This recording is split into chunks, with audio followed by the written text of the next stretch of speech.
கிறிஸ்துவுக்குள் அன்பழைக்கப்பட்ட அன்புக்குரிய சகோதர சகோதரிகள் உங்கள் யாவருக்கும் கிறிஸ்துவுக்குள்ளான அன்பையும் வாழ்த்துதலையும் இந்த நேரத்தில் தெரிவித்துக் கொள்கிறோம்.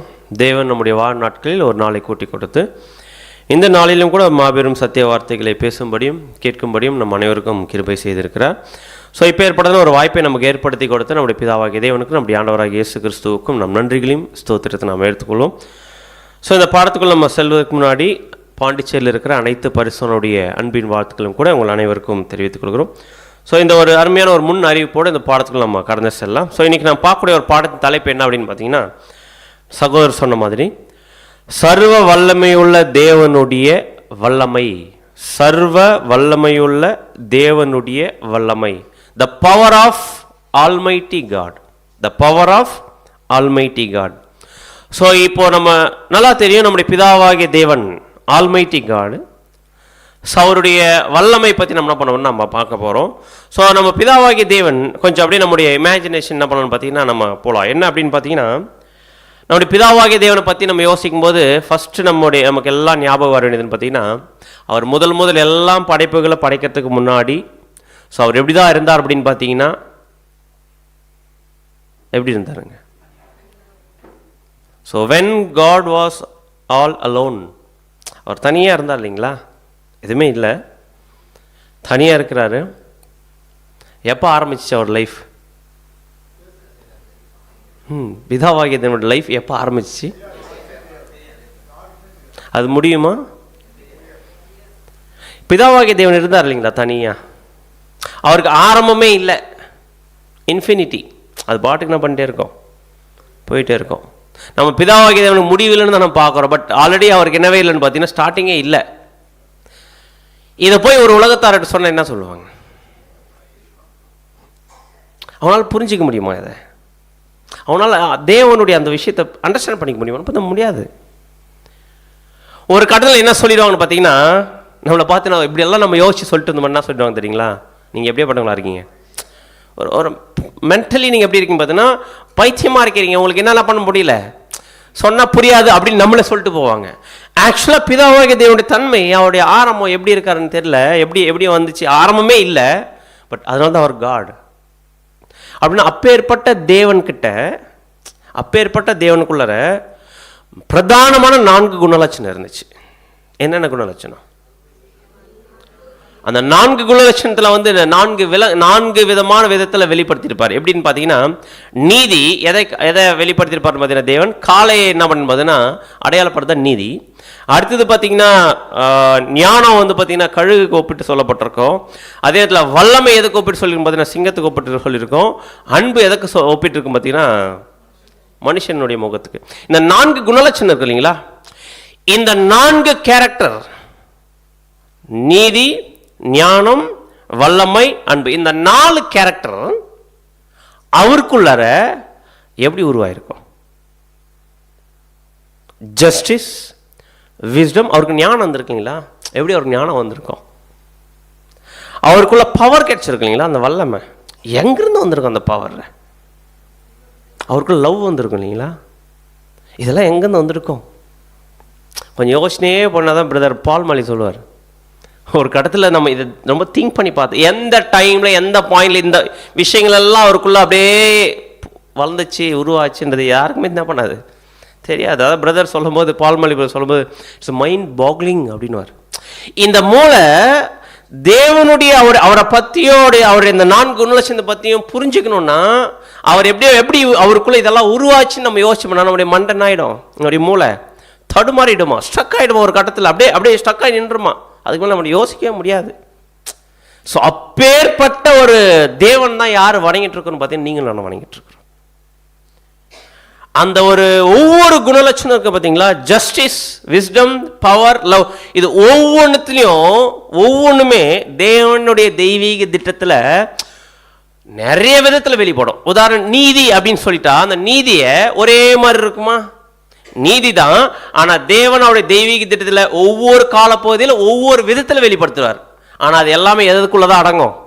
நீதி. உதாரணத்துக்கு இந்த மனுக்குலத்தை மீட்டெடுக்கிறதுக்கு தேவன் யூஸ் பண்ணக்கூடிய மெத்தடில் ஃபர்ஸ்ட் என்ன பண்ணார் பார்த்தீங்கன்னா, இந்த மனுக்குலத்தின் பாவத்தை நிவர்த்தி செய்து காலை வெள்ளாட்டோட பலி சொன்னார்.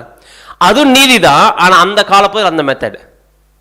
அதுக்கப்புறம் எதை யூஸ் பண்ணாருன்னு பார்த்தீங்கன்னா, அதே உலக ஜனனுடைய பாவத்தை நிவர்த்தி செய்து யாரை பலியை கொடுக்குறாருன்னு பார்த்தீங்கன்னா, நம்முடைய ஆண்டவராகி இயேசு கிறிஸ்து பலியை கொடு. இதுவும் நீதி தான், பட் காலத்தில் வேற மாதிரி என்ன பண்ணணும், வெளிப்படும். இதே நீதி உயிர்த்தெழுந்து வரக்கூடிய உலக ஜனங்களுக்கு எப்படி செயல்படும், அங்கே வேற விதத்தில் செயல்படும். ஆனால் அதே நீதி தான். பட் அதே நேரத்தில் விஸ்டமா இருக்கட்டும், பவரா இருக்கட்டும், லவ்வா இருக்கட்டும், தேவனுடைய தெய்வீக திட்டத்தில் அவர் பயன்படுத்தும் போது ஒவ்வொரு காலப்பகுதியிலும் இந்த 4 குணலட்சணத்தை தான் பயன்படுத்துவார். ஆனால் இந்த 4 குணலட்சணமே வேற வேற விதத்தில் வேற வேற பரிணாமத்தில் அப்படின்னு பார்த்தீங்கன்னா காமிப்பார், தேவன் வெளிப்படுத்துவார். அப்படி இந்த 4 குணலட்சணத்தை மையமாக வச்சு இது 4க்குள்ளதான் எல்லாமே அடங்கும். இந்த 4லேருந்து ஏதாச்சும் வெளியே போகுமா? தேவனுடைய என்டையர் இந்த யூனிவர்ஸில் என்டையர் பிளானில் இந்த 4 கேரக்டரை தவிர்த்து வேற எதனா உள்ள வருமா? வரத்துக்கு வாய்ப்பே இல்லை. எது இருந்தாலும் இந்த 4க்குள்ளே தான் வந்து அடங்கும். இதுதான் இது எல்லாத்தையும் தன்னுடைய கட்டுப்பாட்டுக்குள்ள வச்சுங்கிறாரு. பார்த்தீங்களா? இதுதான் ஒரு ஒரு ஒரு அந்த காலை தீர்மானத்தில் ஒன்றில் அழகாக இருக்கும். அண்ட சராசத்தை தன் கட்டுப்பாட்டுக்குள்ள வைத்திருக்கிற தேவன் அவரை மீறி என்ன பண்ணாது, எதுவுமே நடக்காது.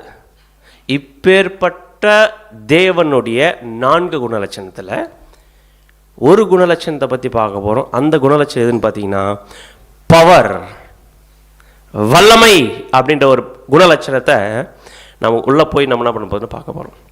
அப்படின்னா ஒவ்வொரு தேவனுடைய குணலட்சணத்தினுடைய உள்ளே போய் பார்க்கும்போது அதனுடைய ஆழம், அதனுடைய டீப் வந்து பார்த்தீங்கன்னா பிரம்மாண்டமாக இருக்கும். கரெக்டாக இல்லைங்களா? அது நீதியாக இருக்கட்டும், வல்லமையாக, ஞானமாக இருக்கட்டும், அது லவ்வாக இருக்கட்டும், எதுவாக இருந்தாலும் உள்ளே போய் பார்க்கும்போது அதோட பிரம்மாண்டத்தை நம்ம என்ன பண்ண முடியும், அண்டர்ஸ்டாண்ட் பண்ண முடியும். அதே மாதிரி தான் தேவனுடைய வல்லமையும் மிகப்பெரிய பிரம்மாண்டமான விஷயம். அவருடைய தெய்வீக திட்டத்தில் பயன்படுத்துகிறாரு. அப்படின்னா இந்த தேவனுடைய வல்லமை இருக்குது பார்த்தீங்களா, இந்த வல்லமை தேவனுடைய தெய்வீக திட்டத்தில் எப்படி செயல்படுது, எப்படி செயல்பட்டுச்சு, எப்படி செயல்பட போகுது, எப்படி செயல்பட்டு இருக்குது அப்படின்ற விஷயம் நம்ம என்ன பண்ண போறோம் பார்க்கணும். இந்த தேவனுடைய வல்லமை இருக்குது பார்த்தீங்களா, இதை எப்படி சொல்லலாம் அப்படின்னு பார்த்தீங்கன்னா, டிவைன் எனர்ஜி. ரசல் 5th வால்யூமில் சொல்வார், என்ன சொல்ல, இது டிவைன் எனர்ஜி அப்படின்றார். இது ஒரு மிகப்பெரிய பவர். யாருக்குள்ள உருவாயிட்டு இருக்கிற பவர், யாருக்குள்ள உருவாயிட்டு இருக்கிற பவர், இது தேவன் அவருக்குள்ள உருவாயிட்டு இருக்கிற பவர். இந்த வல்லமை இருக்கு பார்த்தீங்களா, இந்த வல்லமையை வச்சுதான் எல்லா விஷயத்தையும் நம்ம செஞ்சுட்டு வர்றார் தேவன். எல்லா விஷயத்தையும் செஞ்சுட்டு வர்றார். இப்போ கொஞ்சம் யோசிச்சு பார்க்கலாம், தேவன்கிட்ட அந்த வல்லமை இருந்துச்சு இல்லையா? ஃபர்ஸ்ட் தேவன் அந்த வல்லமையை யாருக்கு பயன்படுத்தினார், என்ன பண்ணார் தெரியுங்களா? யோசிச்சிருக்கிறார் தேவன் அவருடைய தெய்வீக குடும்பத்தை உருவாக்கணும்னு. ஸோ எல்லாம் பிளான் பண்ணுற ஒரு தாட் இருந்துட்டாலுமே ஃபர்ஸ்ட் அவருடைய வல்லமையை யூஸ் பண்ணுறதுக்கு தேவன் என்ன பண்ணார்னு பார்த்தீங்கன்னா, யாரை படைக்கிறான்னு பார்த்தீங்கன்னா, பிதாவாகிய தேவன் நம்முடைய ஆண்டவராக இயேசு கிறிஸ்து பார்த்தீங்கன்னா படைக்கிறார்.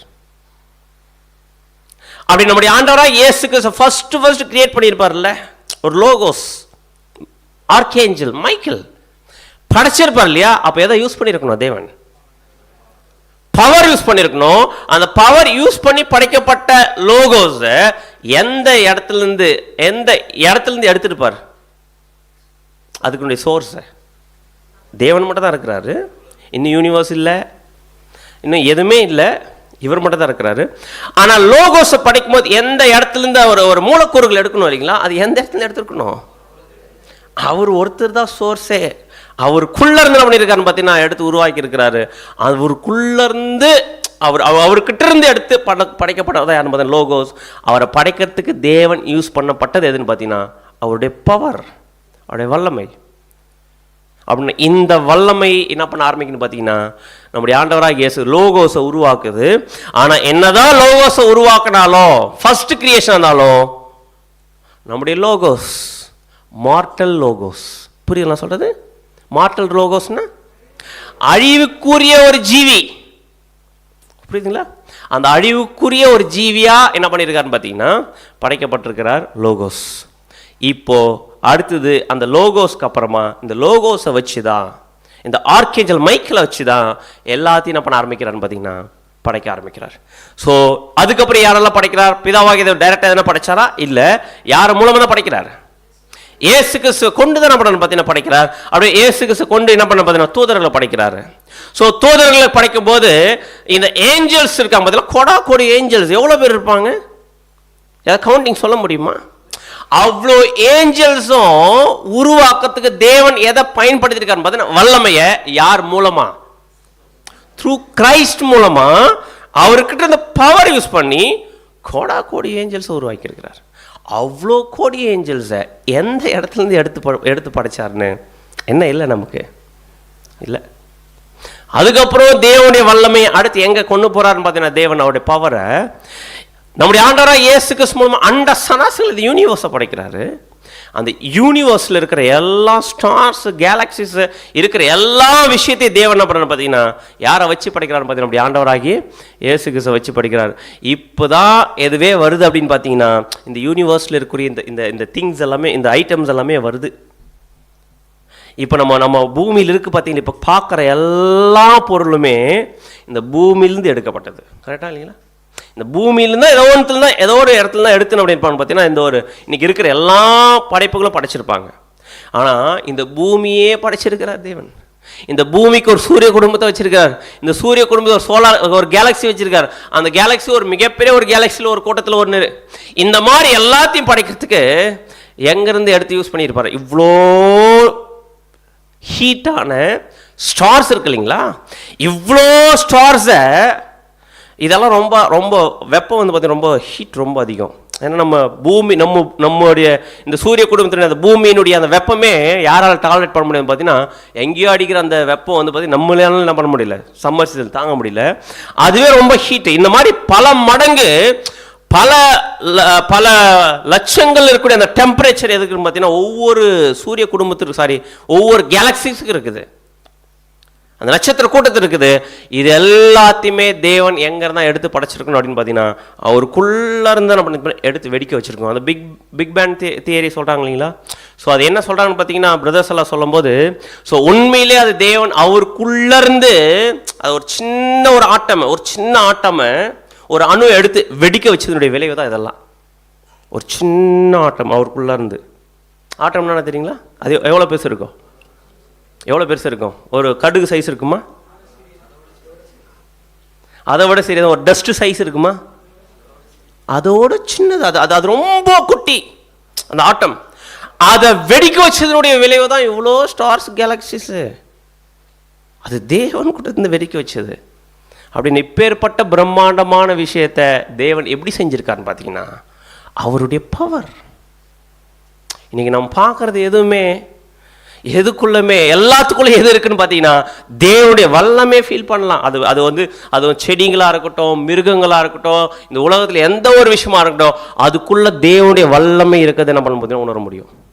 ஸோ அதுக்கப்புறம் நம்முடைய ஆண்டவராக இயேசு கிறிஸ்து மூலமாக இந்த பூமியை படைக்கிறாரு. இந்த பூமிக்குள்ள மூலக்கூறுகள் எல்லாம் எடுத்து மனுஷனை படைக்கிறாரு. இந்த மாதிரி எல்லா படைப்புகளிலும் தேவன் பயன்படுத்தியது ஒரே ஒரு விஷயம் எதுதான் மெயினா இருக்குன்னு பார்த்தீங்கன்னா, அவருடைய பவர். பட் இந்த மாதிரி பவரை பயன்படுத்தி தான் கிரியேஷன்ஸ் எல்லாம் தேவன் பண்றாரு. ஸோ நமக்கு நல்லா தெரியும் அந்த படைப்பின் வாரங்கள். இந்த படைப்பின் வாரங்கள் இருக்கக்கூடிய ஒவ்வொன்றுமே தேவனுடைய வல்லமை கொண்டு படைக்கப்பட்ட விஷயம்.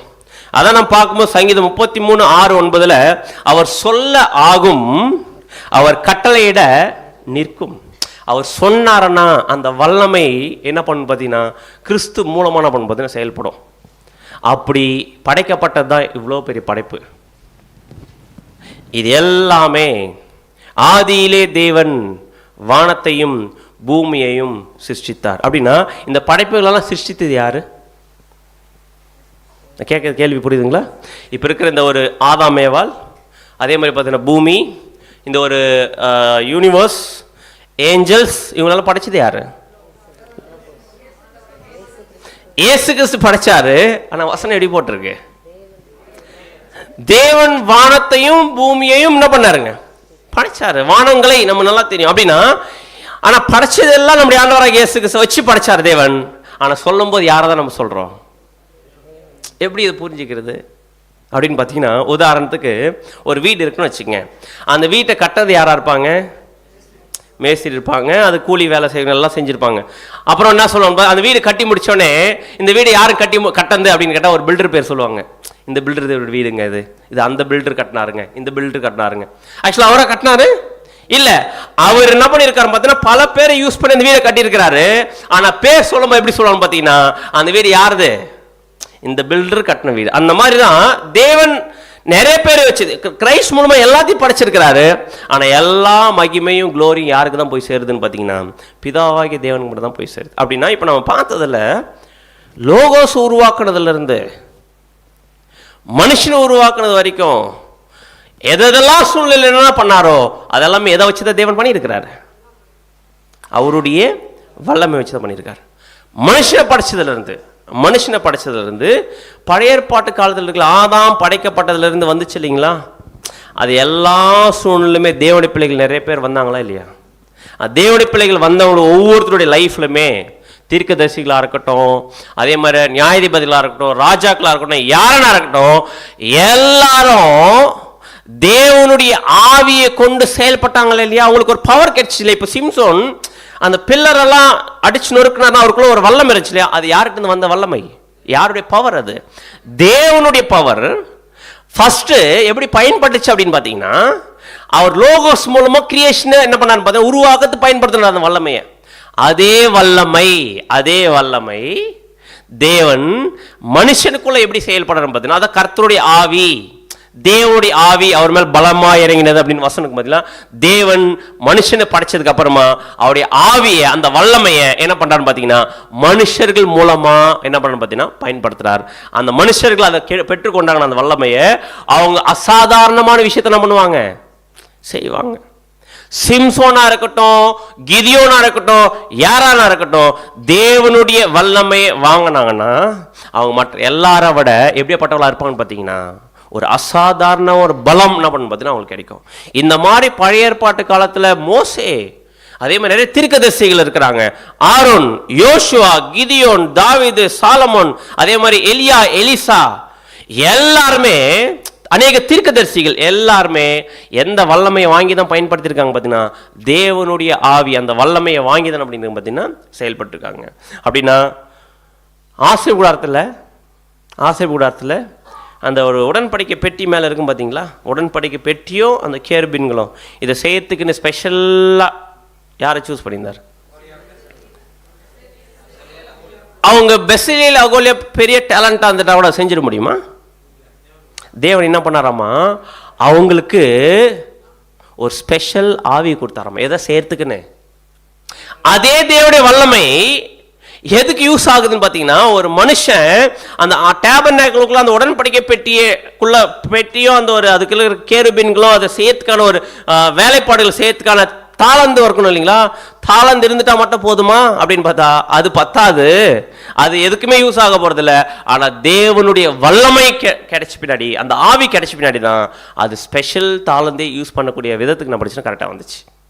அப்படி இதை செய்யறதுக்கு என்ன வேணும்? இதை செய்யறதுக்கு ஏதோ தேவன் கொடுக்கணும். அவருடைய வல்லமை அந்த அந்த ஆவியை கொடுத்தாதான், அந்த பவரை கொடுத்தாதான் இவங்களால என்ன பண்ண முடியும்? செய்யவும் முடியும். அதே நேரத்தில் பழைய ஏற்பாட்டு காலத்தில் தீர்க்கதரிசிகள் எழுதுற ரைட்டிங்ஸ் எல்லாமே எதை கொண்டு தான் எழுதுனாங்க? வசனம் வாசிக்கலாம் பாருங்க. 2 பேதுரு 1:21 தீர்க்க தரிசனமானது ஒரு காலத்திலும் மனுஷருடைய சித்தத்தினாலே உண்டாகவில்லை, தேவனுடைய பரிசுத்த மனுஷர்கள் பரிசுத்த ஆவியினாலே ஏவப்பட்டு பேசினார். அப்படின்னா பழைய ஏற்பாட்டு காலத்தில் இருக்கிற பரிசுத்தவான்கள் தீர்க்க தரிசன வசனங்களை எழுதும் போது எதை வாங்கி தான் எழுதி இருக்கிறாங்க? என்ன ஆச்சரியம் அப்படின்னு பார்த்தீங்கன்னா பழைய ஏற்பாட்டு காலத்தில் தீர்க்கதரிசிகள் எழுதின அந்த தீர்க்கதரிசன வசனங்கள் தேவனுடைய வல்லமையை வாங்கி தான் எழுதியிருக்கிறாங்க. ஆனா எழுதுன அவங்களுக்கே புரியுறது இல்லை நம்ம என்ன எழுதணும்னு. என்ன ஆச்சரியம் பாருங்க. தேவனுடைய வல்லமையை வாங்கி தான் எழுதினாங்க. எழுதின அந்த தீர்க்கதரிசிகளுக்கே தெரியாது நம்ம என்ன எழுதி இருக்கிறோம் அப்படின்னா. டேனியல் எழுதினாரா? புரிஞ்சிச்சா டேனியலுக்கு? ஆனா அது எழுதுறதுக்கு என்ன வேணும்? அவருக்கு தேவனுடைய வல்லமை வேணும். அந்த தேவனுடைய வல்லமை வாங்கினாதான் இவரெல்லாம் பண்ண முடியும், எழுத முடியும். எழுதிட்டு அவருக்கு என்ன பண்ணல, புரியல. அப்படின்னா சாதாரண விஷயம் இல்லை. தேவனுடைய வல்லமை எந்த அளவுக்கு செயல்பட்டிருக்குது பழைய ஏற்பாட்டு கால பரிசுத்தவான்களுக்குள்ள, அது எந்த விதத்தில் வெளிப்பட்டிருக்குது அப்படின்னு பார்த்தீங்கன்னா இந்த ஆவின் மூலமா என்ன பண்ணிருக்கு பார்த்தீங்கன்னா ஒவ்வொருத்தருக்கும் ஒவ்வொரு விதத்தில் ஒவ்வொரு காலப்பகுதியில் என்ன பண்ணிருக்கு பார்த்தீங்கன்னா செயல்பட்டிருக்கு. இந்த வல்லமையை பற்றி சொல்லும் போது பிரதர் ரசல் 5th வால்யூமில் என்ன சொல்றாருன்னு பார்த்தீங்கன்னா டிவைன் வில் அப்படின்றாரு, டிவைன் இன்ஃப்ளூயன்ஸ் அப்படின்றாரு, டிவைன் பவர், டிவைன் ஸ்பிரிட். தெய்வீக சித்தம் எது? இந்த வல்லமை தெய்வீக சித்தம் சொல்லலாம், தெய்வீக ஆதிக்கம் சொல்லலாம், இன்ஃப்ளூயன்ஸ் சொல்லலாம், அதே மாதிரி தெய்வீக வல்லமைன்னு சொல்லலாம், தெய்வீக ஆவி சொல்லலாம். இது எல்லாமே 4 குணலட்சணத்தில் எந்த குணலட்சணத்து வரக்கூடிய விஷயம்? தேவனுடைய வல்லமைன்ற அந்த ஒரு குணலட்சணத்து வர வேண்டிய விஷயம். ஏன்னா இந்த வல்லமை இருக்கு பார்த்தீங்களா, தேவன் யூஸ் பண்ணுறார் இல்லையா, அந்த லோகோஸ் கிரியேட் பண்ணது ஒவ்வொரு ஃபர்ஸ்ட் கிரியேஷனுக்குள்ளே யூஸ் பண்ணும்போது ஒரு மெத்தட் யூஸ் பண்ணார், அதே வல்லமை வச்சு. அதே ஒரு மனுஷனுக்குள்ள செயல்படுத்தும் போது சில விஷயத்தை தேவன் எழுத போது, சில தேவன் மனுஷன் மூலம் செயல்படும் போது அந்த வல்லமை வேற மாதிரி நம்ம பண்ணார், பயன்படுத்தினார். இந்த வல்லமை தேவனுடைய 4 குணலட்சணத்தோட பியூட்டி தெரியுங்களா? இதில் எந்த ஒரு குணலட்சணம் செயல்பட்டாலுமே மற்ற 3 குணலட்சணத்து சப்போர்ட்டில் இருக்கும். இது தனியாக என்ன பண்ணாது. ஒவ்வொரு குணலட்சணமும் ஒன்று. இப்போ உதாரணத்துக்கு அன்பு செயல்படுதுன்னா அந்த அன்பு எதோட இசைந்திருக்கும்? மற்ற 3ஓட இசைந்திருக்கும். தனியாக என்ன பண்ணாது, அது செயல்படாது. அதே மாதிரி ஞானம் இருக்குதுன்னா அந்த ஞானம் ஒன்றும் தனியாக செயல்படாது, அது மற்ற குணலட்சணத்தோடு என்ன பண்ண பார்த்தீங்கன்னா இசைந்து செயல்படும். அந்த மாதிரி இந்த தேவனுடைய வல்லமை செயல்படுத்தும் போது தேவன் இன்க்ளூடிங் எதையும் சேர்த்து வச்சிருக்காருன்னு பார்த்தீங்கன்னா அவருடைய நீதி, அவருடைய அன்பு, அவருடைய ஞானமும் என்ன பண்ணும் போது அந்த வல்லமைக்குள்ள இருக்கும். உதாரணத்துக்கு யோசிச்சு பாருங்க, லோகோஸை படைக்கும் போது வெறுமே வல்லமை மட்டும் இருந்தால் போதுமா? வல்லமையை மட்டும் பயன்படுத்த போதுமா? எதையும் வேணும், ஞானமும் வேணும். என்ன ஞானம்? இந்த லோகோஸை படைக்கிறோம் வல்லமை வச்சு, ஆனால் இந்த லோகோஸ் மார்டலாக இருக்கணும், அழியக்கூடிய ஒரு லோகோஸாக இருக்கணும். இம்மார்டல் லோகோஸ் என்ன பண்ணக்கூடாது, இவர் இருக்கக்கூடாது. இது எல்லாமே என்ன பண்ண பார்த்தீங்கன்னா யோசிச்சு அந்த ஞானம் செயல்படுது, அந்த அன்பு செயல்படுது, அந்த வல்லமை எல்லாமே மிங்கிளாக இருக்கும் ஒரு குணலட்சணத்தில். அப்படின்னா இந்த வல்லமை செயல்படக்கூடிய இடத்துல இந்த 3 விஷயம் அப்படின்னு பார்த்தீங்கன்னா மிங்கிளாக இருக்கும். அப்படின்னா தேவனுடைய 4 குணலட்சணங்கள் பிரதானமானது. இந்த நாள் வச்சு தான் தேவன் எல்லா விஷயம் செயல்படுத்துகிறார். ஆனால் என்ன ஒரு முக்கியமான விஷயம் அப்படின்னு பார்த்தீங்கன்னா, தேவனுடைய வல்லமை தேவனுடைய பிள்ளைகளோட இதை வெளிப்படுத்தும் போது நமக்கும் தேவனுக்கும் ஒரு லிங்கை ஏற்படுத்துறதே இந்த தேவனுடைய வல்லமை தான். சொல்கிற விஷயம் புரியுதுங்களா? நமக்கும் தேவனுக்கும் ஒரு லிங்க் ஏற்படுத்துது இல்லையா, ஒரு கனெக்ஷன். இந்த கனெக்ஷன் கொடுக்கறதே எதுதான் அப்படின்னு பார்த்தீங்கன்னா தேவனுடைய பவர். இந்த பவர் இல்லாமல் நமக்கும் தேவனுக்கு என்ன கிடைக்காது, லிங்கே கிடைக்காது. அதை வச்சு தான் நம்மளால் உணர முடியும், அதை வச்சு தான் நம்மளால் அண்டர்ஸ்டாண்ட் பண்ண முடியும் தேவனை. அதை வச்சு தான் தேவனுடைய குணலட்சணங்களையும் அவருடைய திட்டத்தையும் நம்மளால் அண்டர்ஸ்டாண்ட் பண்ண முடியும். அப்படின்னா இந்த தெய்வீக திட்டத்தில் ரொம்ப முக்கியமான ஒரு யுகம்னு சொல்லிட்டா அது சுவிசேஷ யுகம் மட்டும்தான். ஏன் அப்படின்னு பார்த்தா, இது வரைக்கும் இந்த சுவிசேஷ யுகத்துக்கு முன்னாடி வரைக்கும் லோகோஸ் கிட்ட இருந்து சுவிசேஷ யுகம் முன்னாடி வரைக்கும் இருக்கக்கூடிய எல்லா படைப்புகளும் நம்மளால தேவனுடைய வல்லமை எப்படி எல்லாம் பண்ணியிருக்கின்றத ஈஸியா என்ன பண்ணிக்க முடியும், புரிஞ்சிக்க முடியும். ஓரளவுக்கு நம்ம என்ன பண்ண முடியும், புரிஞ்சிக்க முடியும். ஆனா சுவிசேஷ யுகத்துல தேவன் பயன்படுத்தக்கூடிய வல்லமையை ஒருத்தர் புரிஞ்சுக்கணும்னா அது ரொம்ப ரொம்ப ரொம்ப கஷ்டம். அதான் பிரதர் ரசூல் அழகாக சொல்கிறார், அதை வாசிக்கலாம் பாருங்க அந்த பாயிண்ட்டை. ஆதியாகமம் 1:2 தேவன் அவரது வல்லமையை கொண்டு நடப்பித்த காரியங்களை புரிந்து கொள்வது எளிது. ஸோ தேவன் அவருடைய வல்லமை வச்சு படைச்சிருக்கார் இல்லையா, இந்த பூமியை படைச்சிருக்குது. இதெல்லாம் நம்ம பார்க்கும்போது கேலக்ஸி அதெல்லாம் பார்க்கும்போது புரிஞ்சிக்க முடியும், அதெல்லாம் ஈஸியாமா. ஆனால் சுவிசேஷ யுகத்தில் அவருடைய ஜனங்களை அவரோடு ஒப்புரவாக்குவதற்கு, இந்த சுவிசேஷ யுகத்துல தேவனுடைய வல்லமை வச்சு அவருடைய ஜனங்கள் அவரோட ஒப்புரவாகிறாங்க. பாத்தீங்களா, இந்த ஒப்புரவாகுதல் மூலமா பரிசுத்த ஆவியை கொண்டு கிரியை நடப்பிப்பதை புரிந்து கொள்வது மிக கடினம். பரிசுத்த ஆவியின் மூலமா இந்த ஒப்புரவாகுதல பண்றாருல தேவன், இந்த விஷயத்தை புரிஞ்சுக்கிறது ரொம்ப ரொம்ப ரொம்ப கடினம். ஏன் இந்த மாதிரி சொல்லியிருக்கார் பிரதர்? மற்ற எல்லாமே ஈஸியாக புரிஞ்சிக்க முடியுமா, அண்டர்ஸ்டாண்ட் பண்ணிக்க முடியுமா? ஆனால் சுவிசேஷ யுகத்தில் தேவனுடைய வல்லமை பரிசுத்த ஆவியின் மூலமாக செயல்படக்கூடிய இந்த செயல்பாடை புரிஞ்சுக்கிறது அவ்வளோ டஃப்பு அப்படின்றார். ஏன் அப்படின்னு பார்த்தீங்கன்னா, இப்போ நம்ம எந்த யுகத்துக்கு வந்திருக்கிறோம், எங்கே இருந்தோம் நம்ம? ஃபஸ்ட்டு ஒரு தேவன் தனியாக இருக்கிற அந்த இடத்துக்கு போனோம், மைண்ட் அவ்வளோவில் போயிட்டு அதுக்கப்புறம் அப்படியே படைப்புகளை பார்த்தோம். படைப்புல பார்த்தோன்னா மனுஷனுக்குள்ளே வந்தோம், மனுஷனுக்குள்ளே வந்து மனுஷனுக்குள்ளேருந்து பழைய ஏற்பாட்டு அந்த ஒரு முதலாம் ஆதாம் மனுஷன்லேருந்து அப்படியே நம்ம பார்த்துட்டு வந்தோம். இப்போ எந்த இடத்துக்கு வந்து நின்றுருக்குறோம்? எந்த யுகத்துக்கு வந்து நின்றுருக்குறோம்? சுவிசேஷம். ஏன் இந்த சுவிசேஷம் இவ்வளோ ஸ்பெஷல்? ஏன் இவ்வளோ தேவன் முக்கியமான ஒரு காலப்பகுதியாக இருக்கிறாரு? சாதாரண விஷயம். நீங்கள் நான் இந்த சுவிசேஷ யுகத்தில் பிறந்தது ஏன் அப்படின்னு பார்த்தீங்கன்னா, இந்த சுவிசேஷ யுகத்தில் தேவனுடைய பரிசுத்தாவி அந்த வல்லமை செயல்படுகிற விஷயத்தை புரிஞ்சிக்கிறது ரொம்ப கஷ்டம். ஆனால் புரிஞ்சிட்டாங்கன்னா அவங்க சாதாரணமான ஆட்களே இல்லை. அப்படின்னா எப்படி இதை புரிஞ்சுக்கிறது அப்படின்னு பார்த்தோம்னா, ஸோ இந்த சுவிசேஷ யுகத்தினுடைய ஆரம்பம் நமக்கு நல்லா தெரியும். அதுக்கு முன்னாடி ஒரு முக்கியமான சம்பவம் நடந்துச்சு. என்ன நடந்துச்சுன்னு பார்த்தீங்கன்னா, அந்த யூத யுகத்தினுடைய முடிவில் ஒரு அம்மா இருக்கிறாங்க. அந்த அம்மா கிட்ட ஒரு ஒரு மிகப்பெரிய ஒரு நியூஸ் வருது தேவன் தூதன் மூலமாக. யார் அந்த அம்மா? யார் அந்த பெண் அப்படின்னு பார்த்தீங்கன்னா மேரி. ஸோ மேரி இருக்கும்போது திடீர்னு ஒரு தூதன் வெளிப்படுறார், கேப்ரியல் வெளிப்பட்டு சொல்கிறாரு. என்ன சொல்கிறாரு பார்த்தீங்கன்னா, மரியாள் நீங்கள் ரொம்ப பாக்கியவதி, நீங்கள் பிளஸ்ஸட் நீங்கள். ஏன்னா உங்களுக்குள்ள ஒரு மிகப்பெரிய சம்பவம் நடக்க போகுது. என்ன சம்பவம் நடக்க போகுது அப்படின்னு சொல்றாரு பார்த்தீங்கன்னா, வசனம் வாசிக்கலாம் பாருங்க. லூக்கா 1:30 தேவதூதன் அவளை நோக்கி, மரியாளே பயப்படாதே, நீ தேவனிடத்தில் கிருபை பெற்றாய். இதோ நீ கர்ப்பவதியாகி ஒரு குமாரனை பெறுவாய், அவருக்கு இயேசு என்று பெயரிடுவாயாக. அதற்கு மரியாள் தேவதூதனை நோக்கி, இது எப்படி ஆகும், புருஷனை அறியேனே என்றார். சோ இந்த இடத்துல அந்த தேவதூதன் பார்த்தோன்னே மேரிக்கு பயம் வந்துருச்சு. உடனே தேவதூதன் சொல்றாரு, பயப்படாதம்மா, என்ன பண்ண போறீங்கன்னு பார்த்தீங்கன்னா, நீங்க என்ன பண்ண போறீங்க?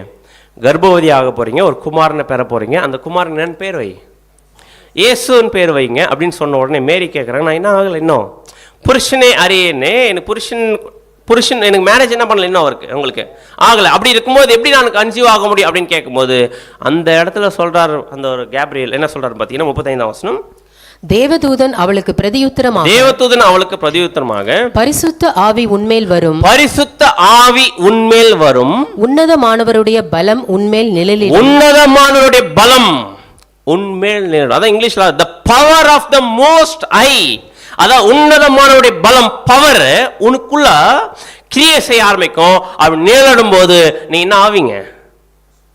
என்ன ஆவீங்க?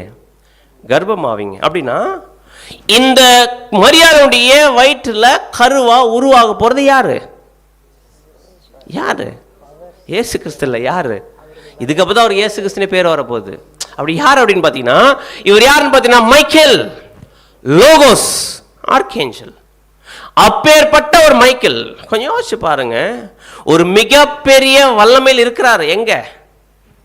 எல்லா தூதர்களுக்கும் சீஃப்.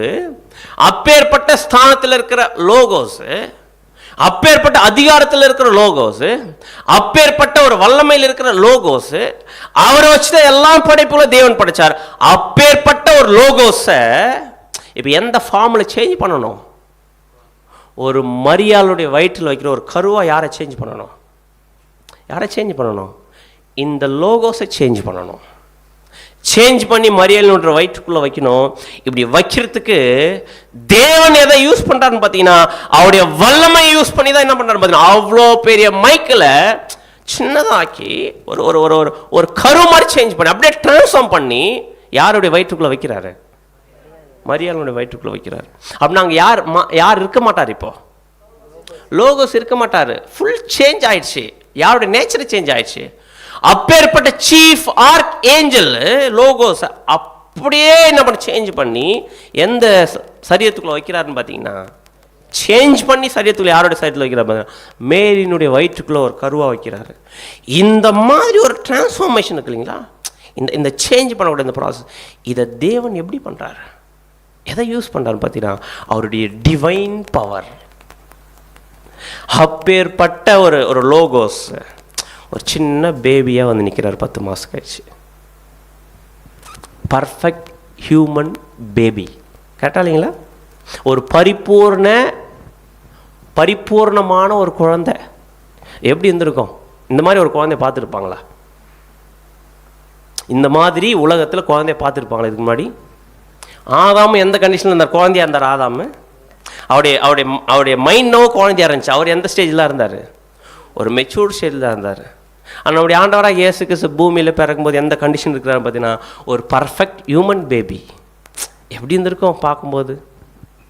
மற்ற குழந்தைகளெல்லாம் அந்த ஒரு நேச்சர், அது அந்த நீங்கள் யோசிச்சு பாருங்களேன், ஒரு பாவத்தில் இருந்து பாவத்தில் கர்ப்பமான ஒரு பிறக்கிற குழந்தைய பார்க்கறதுக்கு எவ்வளோ பியூட்டியாக இருக்குது, எவ்வளோ அட்ராக்ஷனாக இருக்குது. ஆனால் ஒரு பர்ஃபெக்ட் ஹியூமன் பேபி அது எந்த அளவுக்கு இருந்திருக்கும், உண்மையிலே அது மிகப்பெரிய விஷயமா இருந்திருக்கும். அதுதான் வசனம் சொல்லுது, இப்பேற்பட்ட ஒரு லோகோஸ் இவ்வளோ தூரம் டிரான்ஸ்ஃபார்ம் ஆகி இப்போ ஒரு ஸ்திரீனுடைய வயிற்றில் கர்ப்பமாக உருவாக்கப்பட்டு அப்படின்னு ஆயிருக்காரு. பார்த்தீங்கன்னா 10 மாதம் கழிச்சு குழந்தைய பிறந்திருக்கிறாரு. இதை தான் யோவான் சொல்லும்போது எப்படி சொல்கிறாரு பார்த்தீங்கன்னா, அந்த வார்த்தை மாம்சமாகி, எந்த வார்த்தை, லோகோஸ் அப்படின்ற வார்த்தை என்னவா மாறி இருக்குது, மாம்சமா மாறி இருக்குது. அதான் அழகா பிரதர் ரசூல் சொல்றார், made flesh, he became human. என்னவா மாறி இருக்கிறாரு, ஒரு ஹியூமனா மாறி இருக்கிறாரு. அது அப்படியே வாசிங் sister. The Logos was made Jesus. The work of Jesus in the flesh, however, is not the completion of the divine plan, but merely the beginning of it. The Logos was made Jesus. யாரா மாறி இருக்கிறாரு, logos ஜீசஸா வந்திருக்கிறாரு. The work of Jesus in the flesh, நம்முடைய ஆண்டவராக இயேசு கிறிஸ்து பூமியில மாம்சத்தில் வந்திருக்காரு இல்லையா. இது என்ன இல்லைன்னு பார்த்தீங்கன்னா, தேவனுடைய தெய்வீக திட்டத்தை கம்ப்ளீட் பண்ணல. இது என்னதான், அவர் மாம்சத்துல குழந்தையா கருவா உருவாய் வந்தது என்னன்னு பார்த்தீங்கன்னா, அது பிகினிங், அது ஆரம்பம் தான். அது என்ன இல்லை, தேவனுடைய திட்டத்தில் முடிவு இல்லை. அதான் அடுத்து சொல்றாரு பாருங்க, reference 3946ல. This meant the complete laying aside of the spirit nature before enjoyed. அவர் முன்னாடி என்ஜாய் பண்ணிதார் பார்த்தீங்களா, ஒரு ஸ்பிரிட் நேச்சர், ஆவிக்குரிய ஒரு தன்மையை என்ஜாய் பண்ணிதார் பார்த்தீங்களா. லோகோஸ் எவ்வளோ வருஷம் இருந்திருக்கும் அந்த அந்த அந்த தன்மை, எவ்வளோ வருஷம் யோசிக்க முடியுமா, யோசிக்க முடியாது அவருடைய வல்லமையை. அவ்வளோ தூரம் என்ஜாய் பண்ணியிருந்த அந்த லோகோஸ்னுடைய அந்த நேச்சரை, a change or transmutation to another nature, the human. a change or transmutation. transmutation உதாரணத்துக்கு இந்த கொரோனா டிரான்ஸ்மியூட்டேஷன் ஆயிடுச்சு அப்படின்றாங்க பார்த்தீங்களா, அது உரு மாறிடும். அப்படியே அந்த உரு மாறுறது தான் நம்ம அப்படி சொல்லுவாங்க. அப்படின்னா நம்முடைய ஆண்டவராக இயேசு கிறிஸ்து ஆவிக்குரிய நேச்சர்லேருந்து சேஞ்ச் ஆயிருக்கு, உரு மாறி இருக்கிறாரு. எந்த தன்மைக்கு, அதான் சொல்ல, to another nature, the human. நம்முடைய ஆண்டவராக இயேசு எப்படி வரல அப்படின்னு பார்த்தீங்கன்னா, இந்த தூதர்களுக்கெல்லாம் மாம்ச சரீரம் எடுக்கக்கூடிய ஒரு வல்லமை இருக்கா இல்லைங்களா, அந்த மாதிரி எடுத்தார் நம்முடைய ஆண்டவர். அப்படியே ஒரு மாம்சத்தில் வந்து பூமியில் வந்துட்டு பேசிட்டு போனாங்களே தூதர்கள் பழைய ஏற்பாட்டில், மேரேஜ் கூட பண்ணிக்கினாங்க பார்த்தீங்கன்னா பழைய ஏற்பாடு. அந்த மாதிரி இயேசு அப்படி சேஞ்ச் ஆனாரா, வந்துட்டு சொல்லிட்டு திருப்பி போகிற மாதிரி இல்லை, எந்த நேச்சரே விட்டுட்டாரு.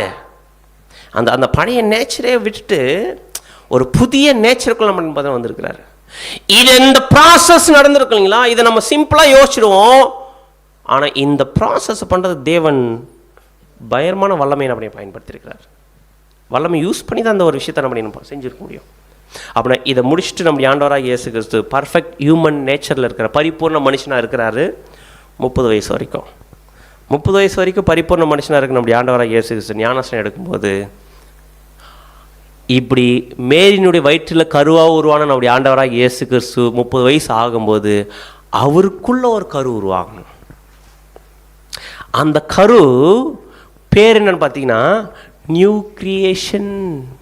அப்படியே இந்த புது சிருஷ்டின்ற கரு பரிபூர்ண மனுஷ தன்மையில் இருக்கிற நம்முடைய ஆண்டவராக இயேசு கிறிஸ்துடைய சிந்தையில் ஃபர்ஸ்ட் உருவாக்கியிருப்பார்ல தேவன். முதல் new creation, first new creation உருவாக்குறதுக்கு தேவன் எதை யூஸ் பண்ணியிருக்கிறாரு, பவர் யூஸ் பண்ணியிருக்கிறாரு.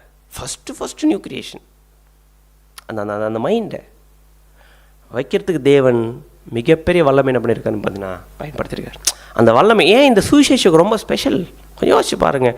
அடுத்தடுத்து அதனுடைய வல்லமையினுடைய அந்த வீரியம் எந்த அளவுக்கு தேவன் யூஸ் பண்ணுறாரு அப்படின்னா இப்போ யோசிச்சு பார்க்கலாம். நம்முடைய ஆண்டவராக இயேசு கிறிஸ்து லோகோஸாக இருந்த அவரை மாம்ச நேச்சருக்குள்ள உருவாக்கத்துக்கு தேவன் யூஸ் பண்ண பவர், அதே நேரத்தில் அந்த ஒரு ஆவில் ஜெனிப்பிக்கப்படுதுல நம்முடைய ஆண்டவராக இயேசு கிறிஸ்துக்குள்ள உருவாக்கத்துக்கு தேவன் நம்ம பார்த்தீங்கன்னா பரிசுத்தாவியை கொடுத்தாரு. நம்ம பார்க்குறோம் அவர் பேப்டிசம் எடுத்து எந்திரிச்சு வந்தோன்னே என்ன வந்துச்சு, அவருக்கு அந்த ஸ்பிரிட் வந்துச்சு. அப்படின்னா அந்த டைமில் அவருக்குள்ள என்ன உருவாயிட்டு இருக்குன்னு பார்த்தீங்கன்னா அந்த ஆவில் ஜெனிப்பிக்கப்படுதுலாம் பண்ணியிருக்குது, உருவாயிருக்குது. ஆனால் அது வளர்ந்துச்சா, வளரல. இப்போ இந்த ஆவில் ஜெனிப்பிக்கப்பட்ட நம்முடைய ஆண்டவராக இயேசு கிறிஸ்து அந்த சிறு கரு இப்போ என்ன ஆகணும், வளரணும். வளர்ந்து என்ன ஆகணும் பார்த்தீங்கன்னா முடிக்கணும். 3.5 வருஷம் வளர்ந்துச்சு. அது வளர்றதுக்கு என்ன தேவை? எந்த பவர் தேவை? இந்த பவரில் உருவாக்கப்பட்ட அந்த புது சிருஷ்டி வளர்றதுக்கு என்ன தேவைன்னு பார்த்தீங்கன்னா தேவனுடைய வல்லமை தேவை, அந்த பரிசுத்த ஆவி தேவை.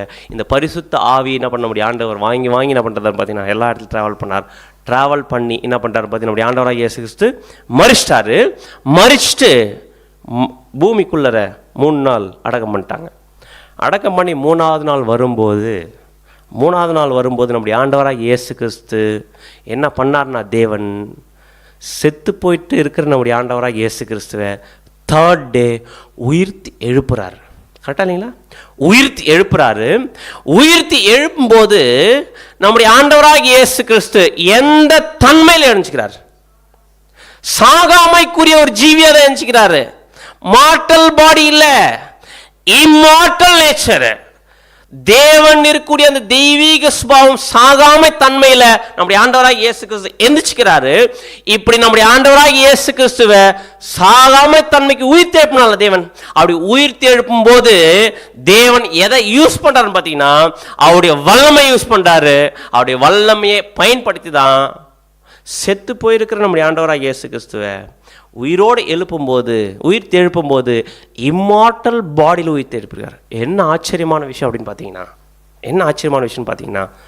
எந்திரிச்சு நம்முடைய ஆண்டவராக இயேசு கிறிஸ்து அவர் இதுக்கப்புறம் அழிக்க முடியுமா?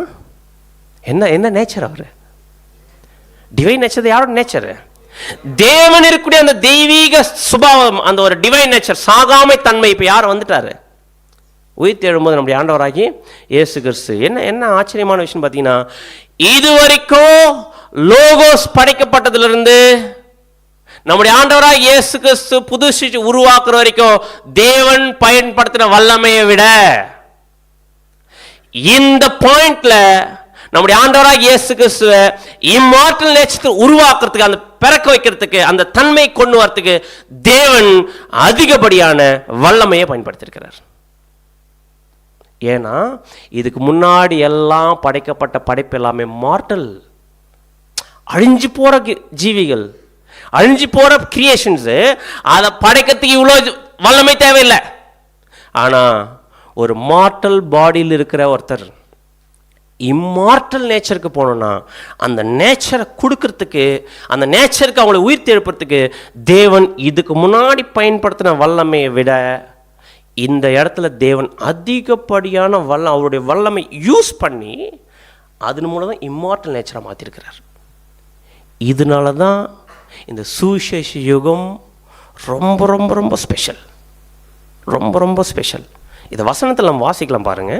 எபேசியர் 1ஆம் அதிகாரம் 18-19. தாம் நம்மை அழைத்ததினாலே நமக்கு உண்டாயிருக்கிற நம்பிக்கை இன்னதென்றும் பரிசுத்தவான்களிடத்தில் தமக்கு உண்டாயிருக்கிற சுதந்திரத்தினுடைய மகிமையின் ஐஸ்வர்யம் இன்னதென்றும் தாம் கிறிஸ்துவை மரித்தோரிலிருந்து எழுப்பி, தாம் கிறிஸ்துவை மரித்தோரிலிருந்து எழுப்பி, அப்படின்னா செத்து போயிருந்த நம்முடைய ஆண்டவராக இயேசு கிறிஸ்து உயிர்த்து எழுப்பும் போது எழுப்பி அவரிடத்தில் நடப்பித்த தமது, யார் இடத்துல? நம்முடைய ஆண்டவராக இயேசு உயிர்த்தெழுப்பும் போது நடந்துச்சு பார்த்தீங்களா? அவரிடத்தில் நடப்பித்த தமது பலத்த சத்துவத்தின் வல்லமையின்படியே. அப்படின்னா அந்த டைம்ல தேவன் என்ன பண்ணியிருக்காருன்னு பார்த்தீங்கன்னா மோஸ்ட் பவர், எக்ஸீடிங் பவர்ஃபுல்லான ஒரு வல்லமையை இறக்கி இருக்கிறாரு. யாரை இம்மார்டல் நேச்சர் கொண்டு வரதுன்னு பார்த்தீங்கன்னா நம்முடைய ஆண்டவராக இயேசு கிறிஸ்துவை இம்மார்டல் ஜீவியா, சாகாமை ஜீவியா கொண்டு வரத்துக்கு அவருடைய எக்ஸ்ட்ராடினரி பவரை என்ன பண்ணியிருக்கோம் பார்த்தீங்கன்னா யூஸ் பண்ணி கொண்டு வந்திருக்கிறார். இந்த மாதிரி ஒரு பவர், இந்த மாதிரி வல்லமையை இவ்வளோ எக்ஸ்ட்ரீமாக இதுக்கு முன்னாடி தேவன் என்ன பண்ணதில்லை, பயன்படுது. ஏன்னா அதெல்லாம் படைக்கிறதுக்கு இவ்வளோ பவர்லாம் கொடுக்க வேண்டிய அவசியம் இல்லை. சில நம்ம கூட இருக்கும் பார்த்தீங்களா, சில விஷயத்தை நம்ம செய்கிறதுக்கு, சில பொருளை தூக்குறதுக்கு எவ்வளோ கெப்பாசிட்டி, எவ்வளோ பலம் கொடுத்தா போதான்னு பார்த்தீங்கன்னா, உதாரணத்துக்கு ஒரு இந்த புக் இருக்குன்னு வச்சுக்கிறது, தூக்கத்துக்கு கொஞ்சம் பலம் இருந்தால் போதும். இது இருந்தால் இதை தூக்கிடலாம். ஒரு மிகப்பெரிய ஒரு வெயிட் இருக்குன்னா அதை தூக்கணும், என்ன வேணும் நமக்கு?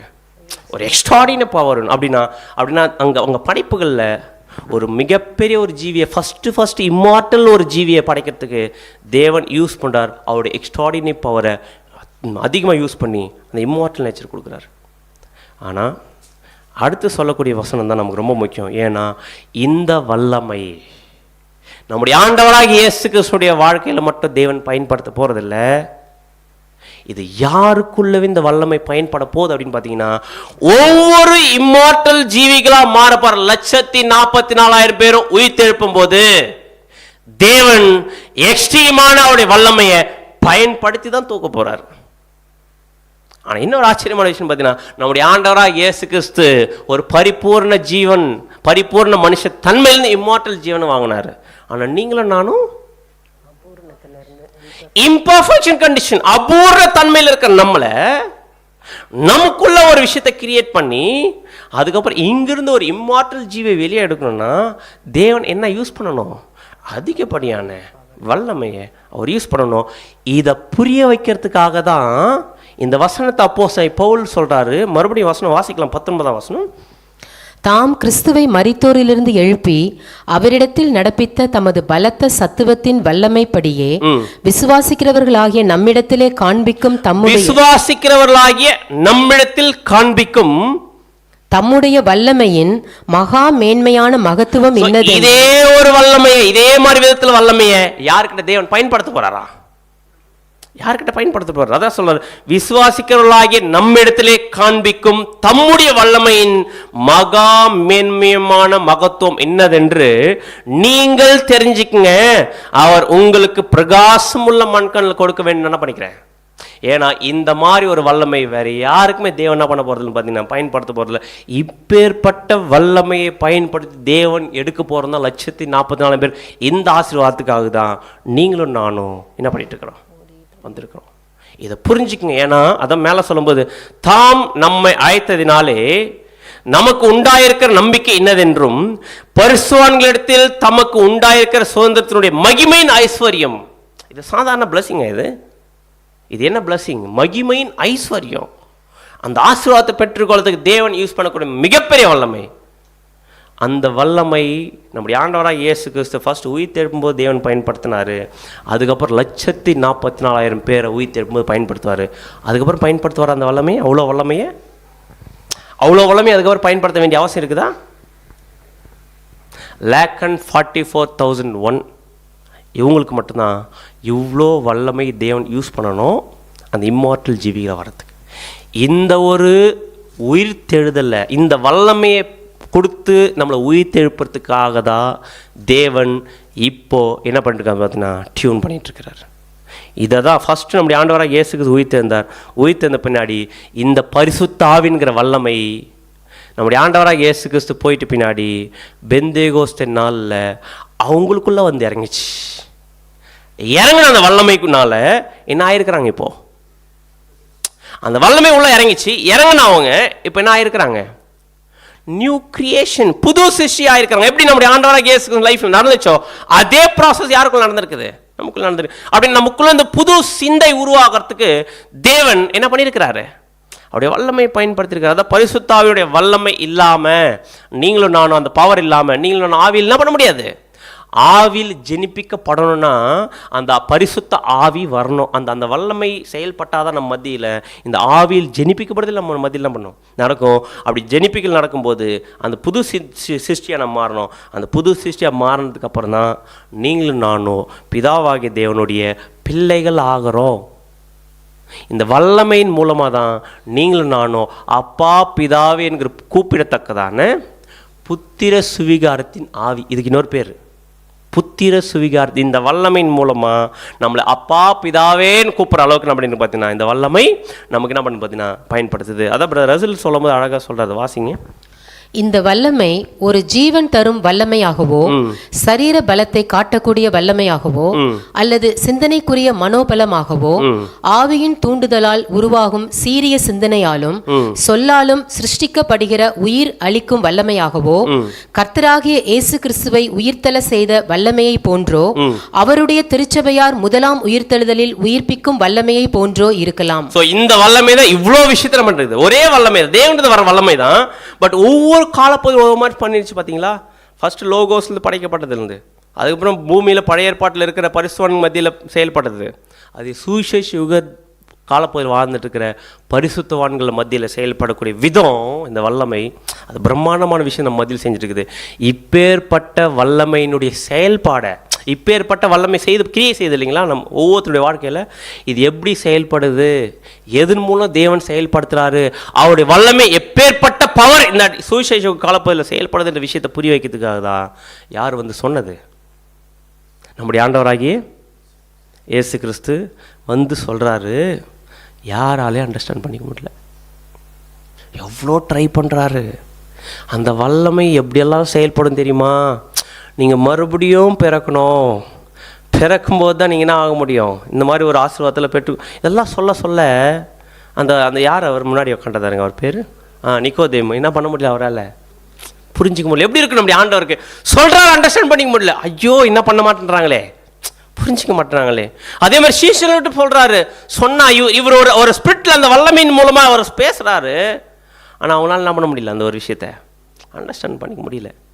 அப்படி இது எல்லாத்தையும் டீப்பாக புரிய வைக்கிறதுக்காக தான் நம்முடைய ஆண்டவராக இயேசு கிறிஸ்து அவர் லைஃப்பில் நடக்கிற எக்ஸ்பீரியன்ஸ், அவருடைய தேவனுடைய வல்லமையின் மூலமாக அவர் எப்படி மாறினார், எப்படி வந்தார். அவருக்கே கொஞ்சம் எப்படி இருந்திருக்கும் ஆரம்பத்தில்.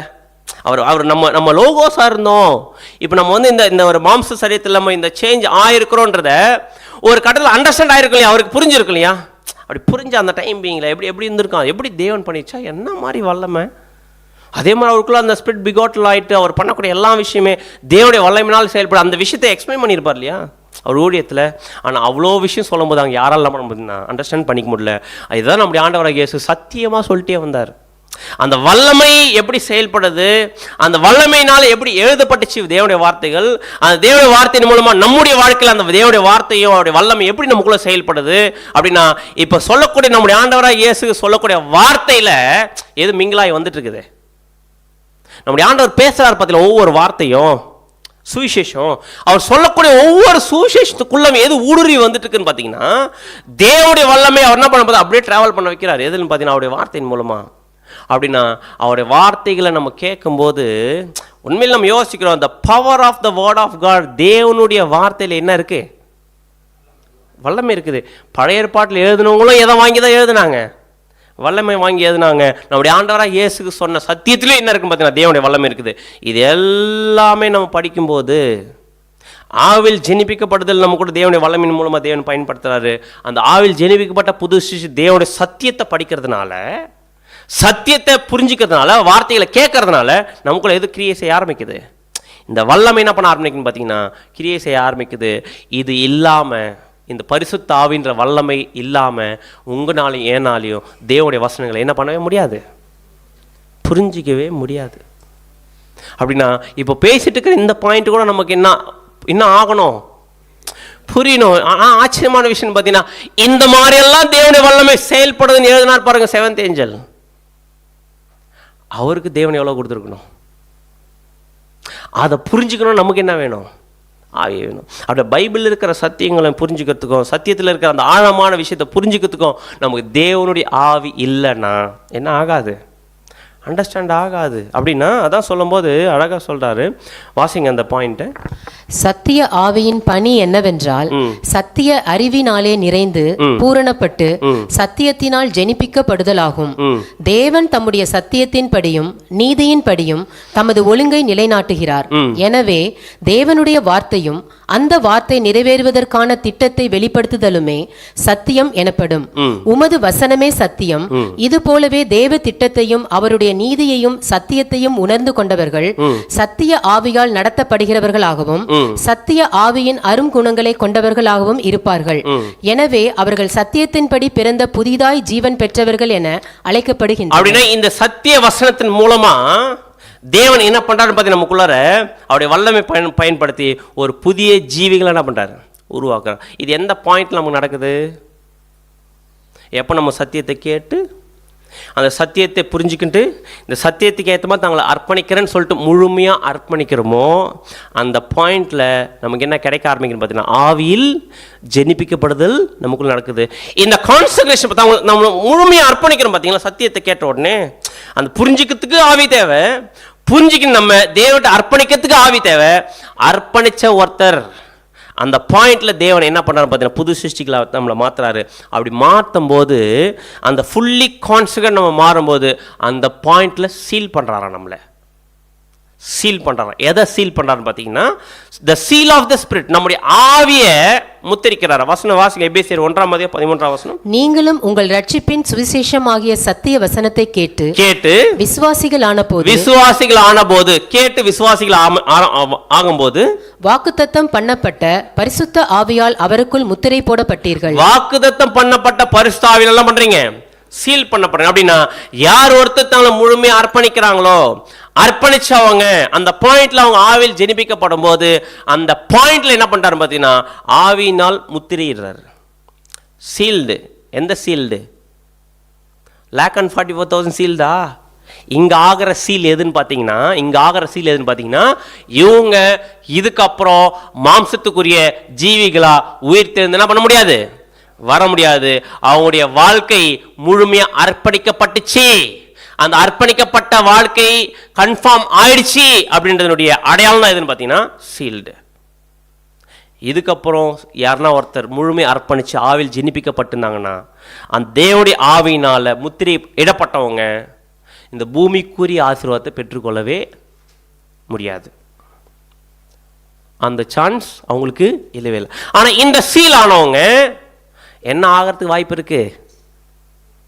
இந்த மாதிரி சீல் ஆனவங்க, அவங்களுடைய அர்ப்பணிப்பின் வாழ்க்கையை முத்திரிக்கப்பட்டவங்க செகண்ட் டெத்துக்கும் போகலாம், திரள் கொட்டவும் மாறலாம், ஃபைனல் சீலிங்க்கும் போகலாம். அப்படி இந்த சீலிங் எது இல்லை அப்படின்னு பார்த்தீங்கன்னா, கடைசியாக ஒரு முத்திரை இருக்குது பார்த்தீங்களா, கன்ஃபார்ம் 1,40,000, அந்த சீலிங் இல்லை. இந்த சீலிங் எதுக்கு வழி நடத்தும் அப்படின்னு பார்த்தீங்கன்னா, கடைசியில் சீல் ஆகிறதுக்கு வழி நடத்தும் இந்த சீலிங், இந்த முத்திரை. அப்படின்னா இந்த சீலிங் நம்முடைய வாழ்க்கையில் நடந்துச்சா இல்லைங்களா? இந்த சீலிங் நமக்குள்ள நடந்துச்சுன்னு வெளிப்படையா தெரியுமா? அப்படின்னா இது எங்க நடக்கிற ப்ராசஸ்? நமக்குள்ள நடக்கிற ப்ராசஸ். அதை ரசூல் சொல்லும்போது சொல்றாரு பாருங்க, வாசிங்க. தேவனுடைய புத்திரர் என்றும் உடன்படிக்கையின் உறவு, குமாரத்துவம், சுவிகாரத்துவம் என்ற முத்திரை நம் நெற்றிகளில் வெளியரங்கமாக போடப்பட்ட அடையாளம் அல்ல. என்ன ஆக போறதில்ல, வெளிப்படையா முத்திரை போட்ட அடையாளம் இல்ல, அல்லது பூமிக்குரிய காரியங்களில் தேவனுடைய தயவு பெற்றிருப்பதற்கான வெளியரங்கமான அடையாளமும் அல்ல. உலகத்திற்குரிய சொத்து, சுகம், சம்பத்து, பாக்கியமும் அல்ல. இப்படிப்பட்ட மிகப்பெரிய வெளிப்படையான ஒரு விஷயம் நடக்கிறதுனாலப்பா இவங்க சீல் இந்த மாதிரி முத்திரிக்கப்பட்டிருக்கிறாங்க. எந்த அவருடைய வாழ்க்கை ஆரம்பத்தில் முத்திரிக்கப்பட்டிருக்கின்றதுனால சில வெளிப்படையான அடையாளங்கள் மூலமா கண்டுபிடிக்க முடியாது. பரிசுத்த ஆவியின் முத்திரை பெற்றுக்கொண்டவர்களின் இருதயத்தில் முத்திரையிடப்பட்டது. எங்க சீல் பண்ணியிருப்பார் தேவன்? இருதயத்தில் சீல் பண்ணியிருப்பாரு. அந்த இருதயத்தில் சீல் பண்ணியிருக்கிறது கடைசி ஃபைனல் அந்த கேரக்டனுடைய கன்ஃபர்மேஷன் ஆகும் பார்த்தீங்களா, முடியும் போது அப்போ சீல் பண்ணும்போது சர்ச் கிளாஸ் ஆக முடியும். அவங்க இந்த சீலிங் அந்த சீலிங் ஆகிறதுக்கு ஹெல்ப் பண்ணுது, நம்ம டைரக்ட் பண்ணுது. அப்படியே வாசிங்க. அதை பெறுகிறவர்களை அது ரட்சிக்கும் என்பதை ஒருவனும் அறிய மாட்டான். அவனது அனுதின வாழ்க்கையில் அவன் கனிகளை மற்றவர்கள் காண முடியும். இந்த ஒரு அர்ப்பணிப்பு வாழ்க்கை சீல் ஆனவங்க அவங்க லைஃப்ல என்ன பண்ணணும்? எல்லாம் அமைதியா இருக்கீங்க. என்ன கொடுக்கணும்? அவங்க லைஃப்ல கனிகள் என்ன பண்ணணும் பார்த்தீங்கன்னா கொடுக்கணும். அப்படின்னா இந்த சீலிங் ப்ராசஸில் இந்த சீல்டிலிருந்து கனிகள் என்ன பண்ணிட்டே இருக்கும் பார்த்தீங்கன்னா கொடுத்துட்டே வரணும். அடுத்ததுங்க, உங்களோடு கூட எங்களையும் கிறிஸ்துவுக்குள் சிறப்படுத்தி நம்மை அபிஷேகம் பண்ணினவர் தேவனே. அவர் நம்மை முத்தரித்து நம்முடைய இருதயங்களில் ஆவி என்னும் அச்சாரத்தையும் கொடுத்திருக்கிறார். இந்த 2 கொரிந்தியர் 1:21-22 சொல்ற மாதிரி ஆவி என்னும் அச்சாரத்தை நம்ம என்ன பண்ணியிருக்கிறாரு அப்படின்னு. இப்படிப்பட்டவங்களுக்கு தேவன் பரிசுத்தாவி கொடுக்கிறது கன்ஃபார்ம். ஆனா இந்த பரிசுத்தாவை தேவன் கொடுக்கணும்னா இப்ப யார் கேட்கணும்? தேவன் நம்ம இந்த மாதிரி ஒரு விஷயத்தை அர்ப்பணிச்சிட்டோம் அதனால ஃப்ரீ கொண்டா கொடுத்துட்டே இருப்பாரா? பரிசுத்தாவியே அந்த வல்லமை கொடுத்துட்டே இருப்பாரா? கொடுக்க மாட்டாரு. யாருக்கு மட்டும் தான் அளவில்லாமல் கொடுத்தாருன்னு பார்த்தீங்கன்னா, நம்முடைய ஆண்டவராக இயேசு கிறிஸ்து மட்டும் தான் அளவில்லாமல் கொடுத்துட்டாரு. ஆனால் நமக்கு கேட்டால் கொடுப்பார். கேட்கலன்னா கொடுக்க மாட்டாரா? கொடுக்க மாட்டாரு. நம்ம அப்போ 6th வேர்ல்ட் நம்ம பார்த்தல, யார் பசிதாகமா டெய்லி லைஃப்ல தேவன்கிட்ட வாஞ்சித்து கேட்கறாங்களோ அவங்களுக்கு என்ன பண்ணுவார்? தேவன் கொடுப்பாரு. அப்படி கேட்காதவங்களுக்கு, அந்த வாஞ்சி இல்லாதவங்களுக்கு தேவன் என்ன பண்ண மாட்டாரு? கொடுக்க மாட்டாரு. அப்படின்னா சத்தியத்தை படிச்சு புரிஞ்சுக்கணும், நான் கிறிஸ்துக்காக நான் வாழணும், அந்த கேரக்டர் காமிக்கணும்னு வாஞ்சிக்கிறவங்களுக்கு தான் தேவன் ஆவியை கொடுத்து சத்தியத்தை புரிய வச்சு அது கேட்ட ஒரு குணலட்சணம் காமிக்கணும் பார்த்தீங்கன்னா விடுவார். அப்படி இந்த மாதிரி இந்த கான்செக்ரேஷன் முத்திரை பண்ணப்பட்டவங்க, இந்த அர்ப்பணிப்பு சீலானவங்க டெய்லி லைஃப் என்ன காமிக்கணும்? மற்றவங்க முன்னாடி கனிகளை காமிக்கணும். இப்படி கனிகளை காண்பிக்கக்கூடிய ஊழியத்தை செய்யக்கூடிய ஒவ்வொரு சகோதர சகோதரர்களும் சோர்ந்து போயிடுவாங்களா? சோர்வாயிடுவோமான்னு கேட்குறேன். எல்லாம் உட்காந்துக்கிறத பார்த்தா ரொம்ப சோர்வாக இருக்கு. ஆவியில் சீலாயிருக்கும், ஞாபகம் இருக்குங்களா? சீலாயிருந்தா என்ன இருக்கணும்? அப்படி எப்படி இருக்கணுன்றதை இப்போ அடுத்து சொல்கிற சொல்லும்போது, இந்த ஏற்பாட்டினாலே அவரை நாம் அப்பா பிதாவே, ஓ என் தேவனே, உம்முடைய சித்தப்படி செய்யவே நான் பிரியப்படுகிறேன் என்று கூக்குரல் இடுகிறோம்.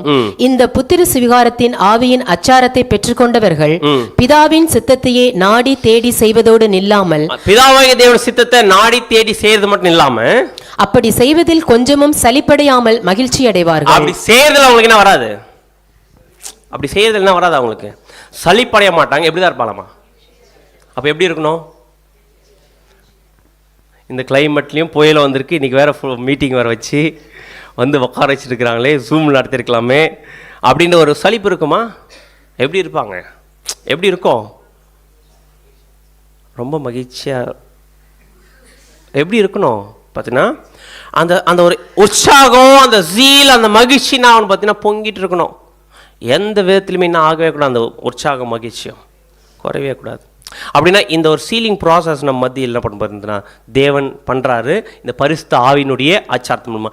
இதுவே போதுமா? நம்ம வந்து ஃபைனல் சீல் ஆகிறதுக்கு இல்லை. இந்த ஸ்டார்டிங் சீல்ல இருந்து ஃபைனல் சீல் ஆகிறதுக்கு இடையில இருக்கு பார்த்தீங்களா? இந்த இடைப்பட்ட காலப்பகுதியில் என்ன ஆகணும் அப்படின்னு பார்த்தீங்கன்னா, சாங்டிஃபை ஆகணும். பரிசுத்த ஆவியினால என்ன பண்ணணும் பார்த்தீங்கன்னா, கழுவப்பட்டு பரிசுத்தமாகுதல் நம்ம மத்தியில் நடக்கணும். நம்ம லைஃப்பில் கழுவப்படக்கூடிய வேலைகள் நடக்கணும். அதான் சொல்லும்போது பிரதர் ரசூல் சொல்ல, சாங்டிஃபைட் பை த ஸ்பிரிட். வசன வாசியில் 1 கொலோசியர் 6:11 உங்களில் சிலர் இப்படிப்பட்டவர்களாய் இருந்தீர்கள். ஆயினும் கர்த்தராகிய இயேசுவின் நாமத்தினாலும் நமது தேவனுடைய ஆவியினாலும் கழுவப்பட்டீர்கள், பரிசுத்தமாக்கப்பட்டீர்கள், நீதிமான்களாக்கப்பட்டீர்கள். அப்படி இந்த கழுவப்படக்கூடிய process என்பது sanctifying process. அப்படினா first consecration seal, consecration final completion.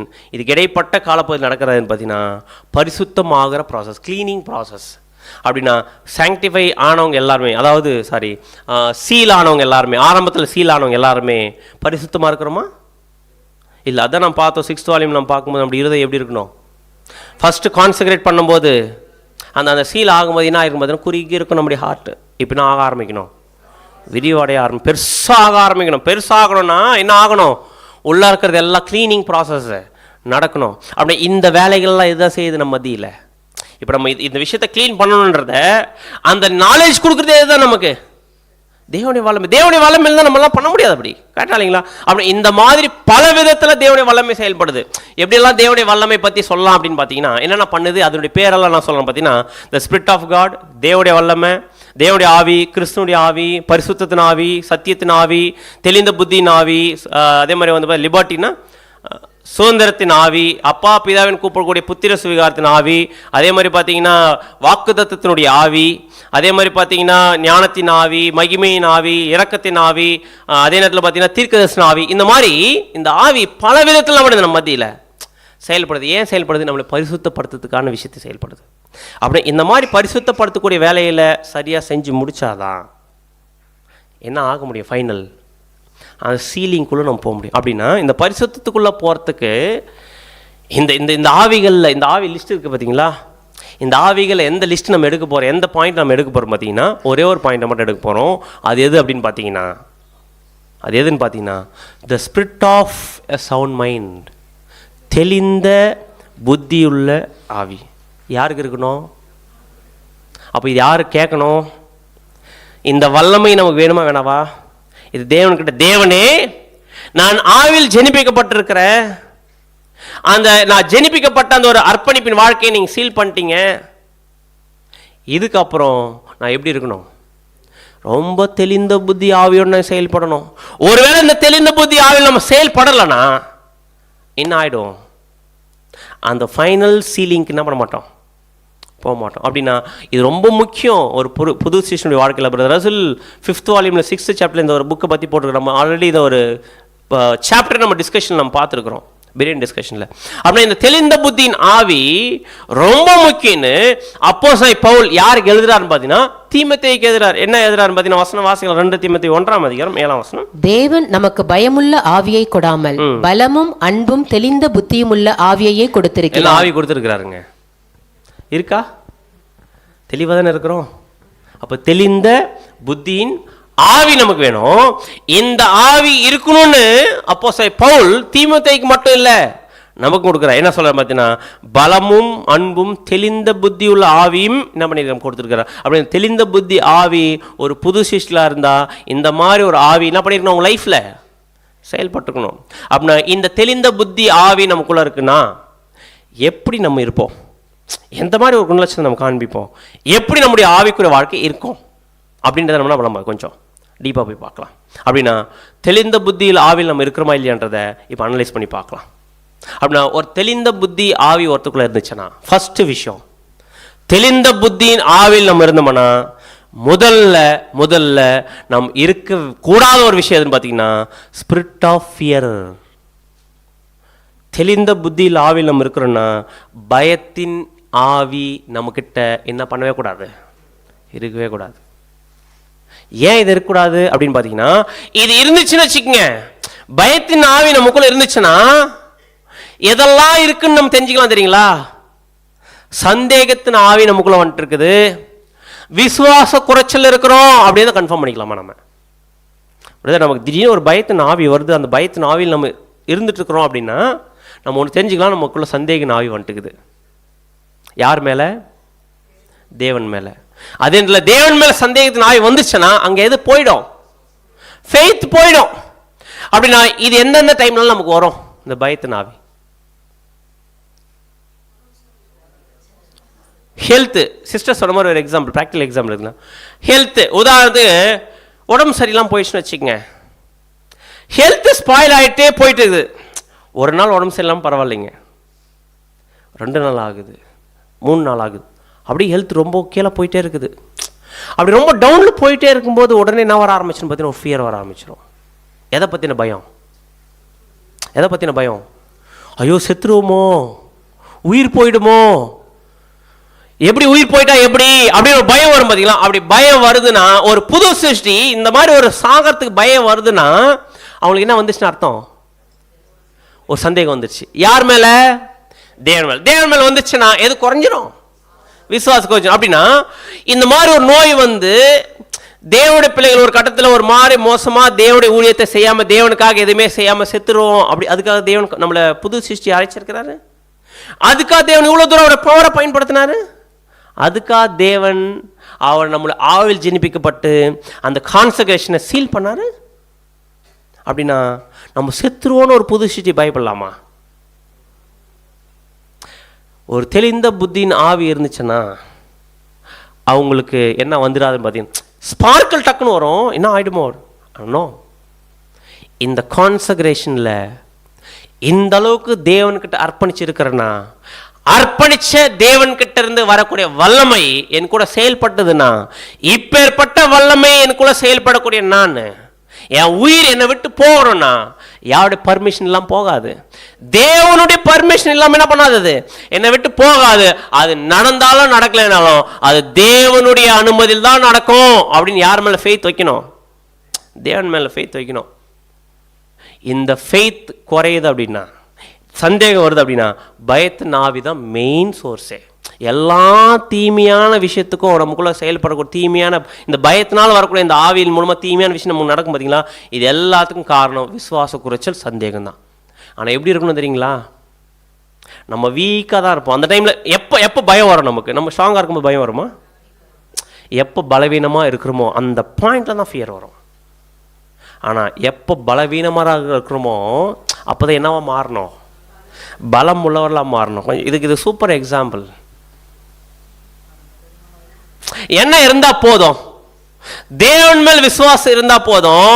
எவ்வளவு பெரிய ஜெயிண்டான ஒரு சூழ்நிலை வந்தாலுமே அந்த இடத்துல தேவனுடைய வல்லமை மட்டும் நமக்குள்ள கிரியை செய்ய ஆரம்பிச்சனா சாதாரண வல்லமையாது. நீங்க யோசிச்சு பாருங்க, இவ்வளவு தூரம் செயல்பட்ட அந்த வல்லமையை விட சுவிசேஷ யுக கால பகுதியில் தேவனுடைய வல்லமையோட தன்மை வேற.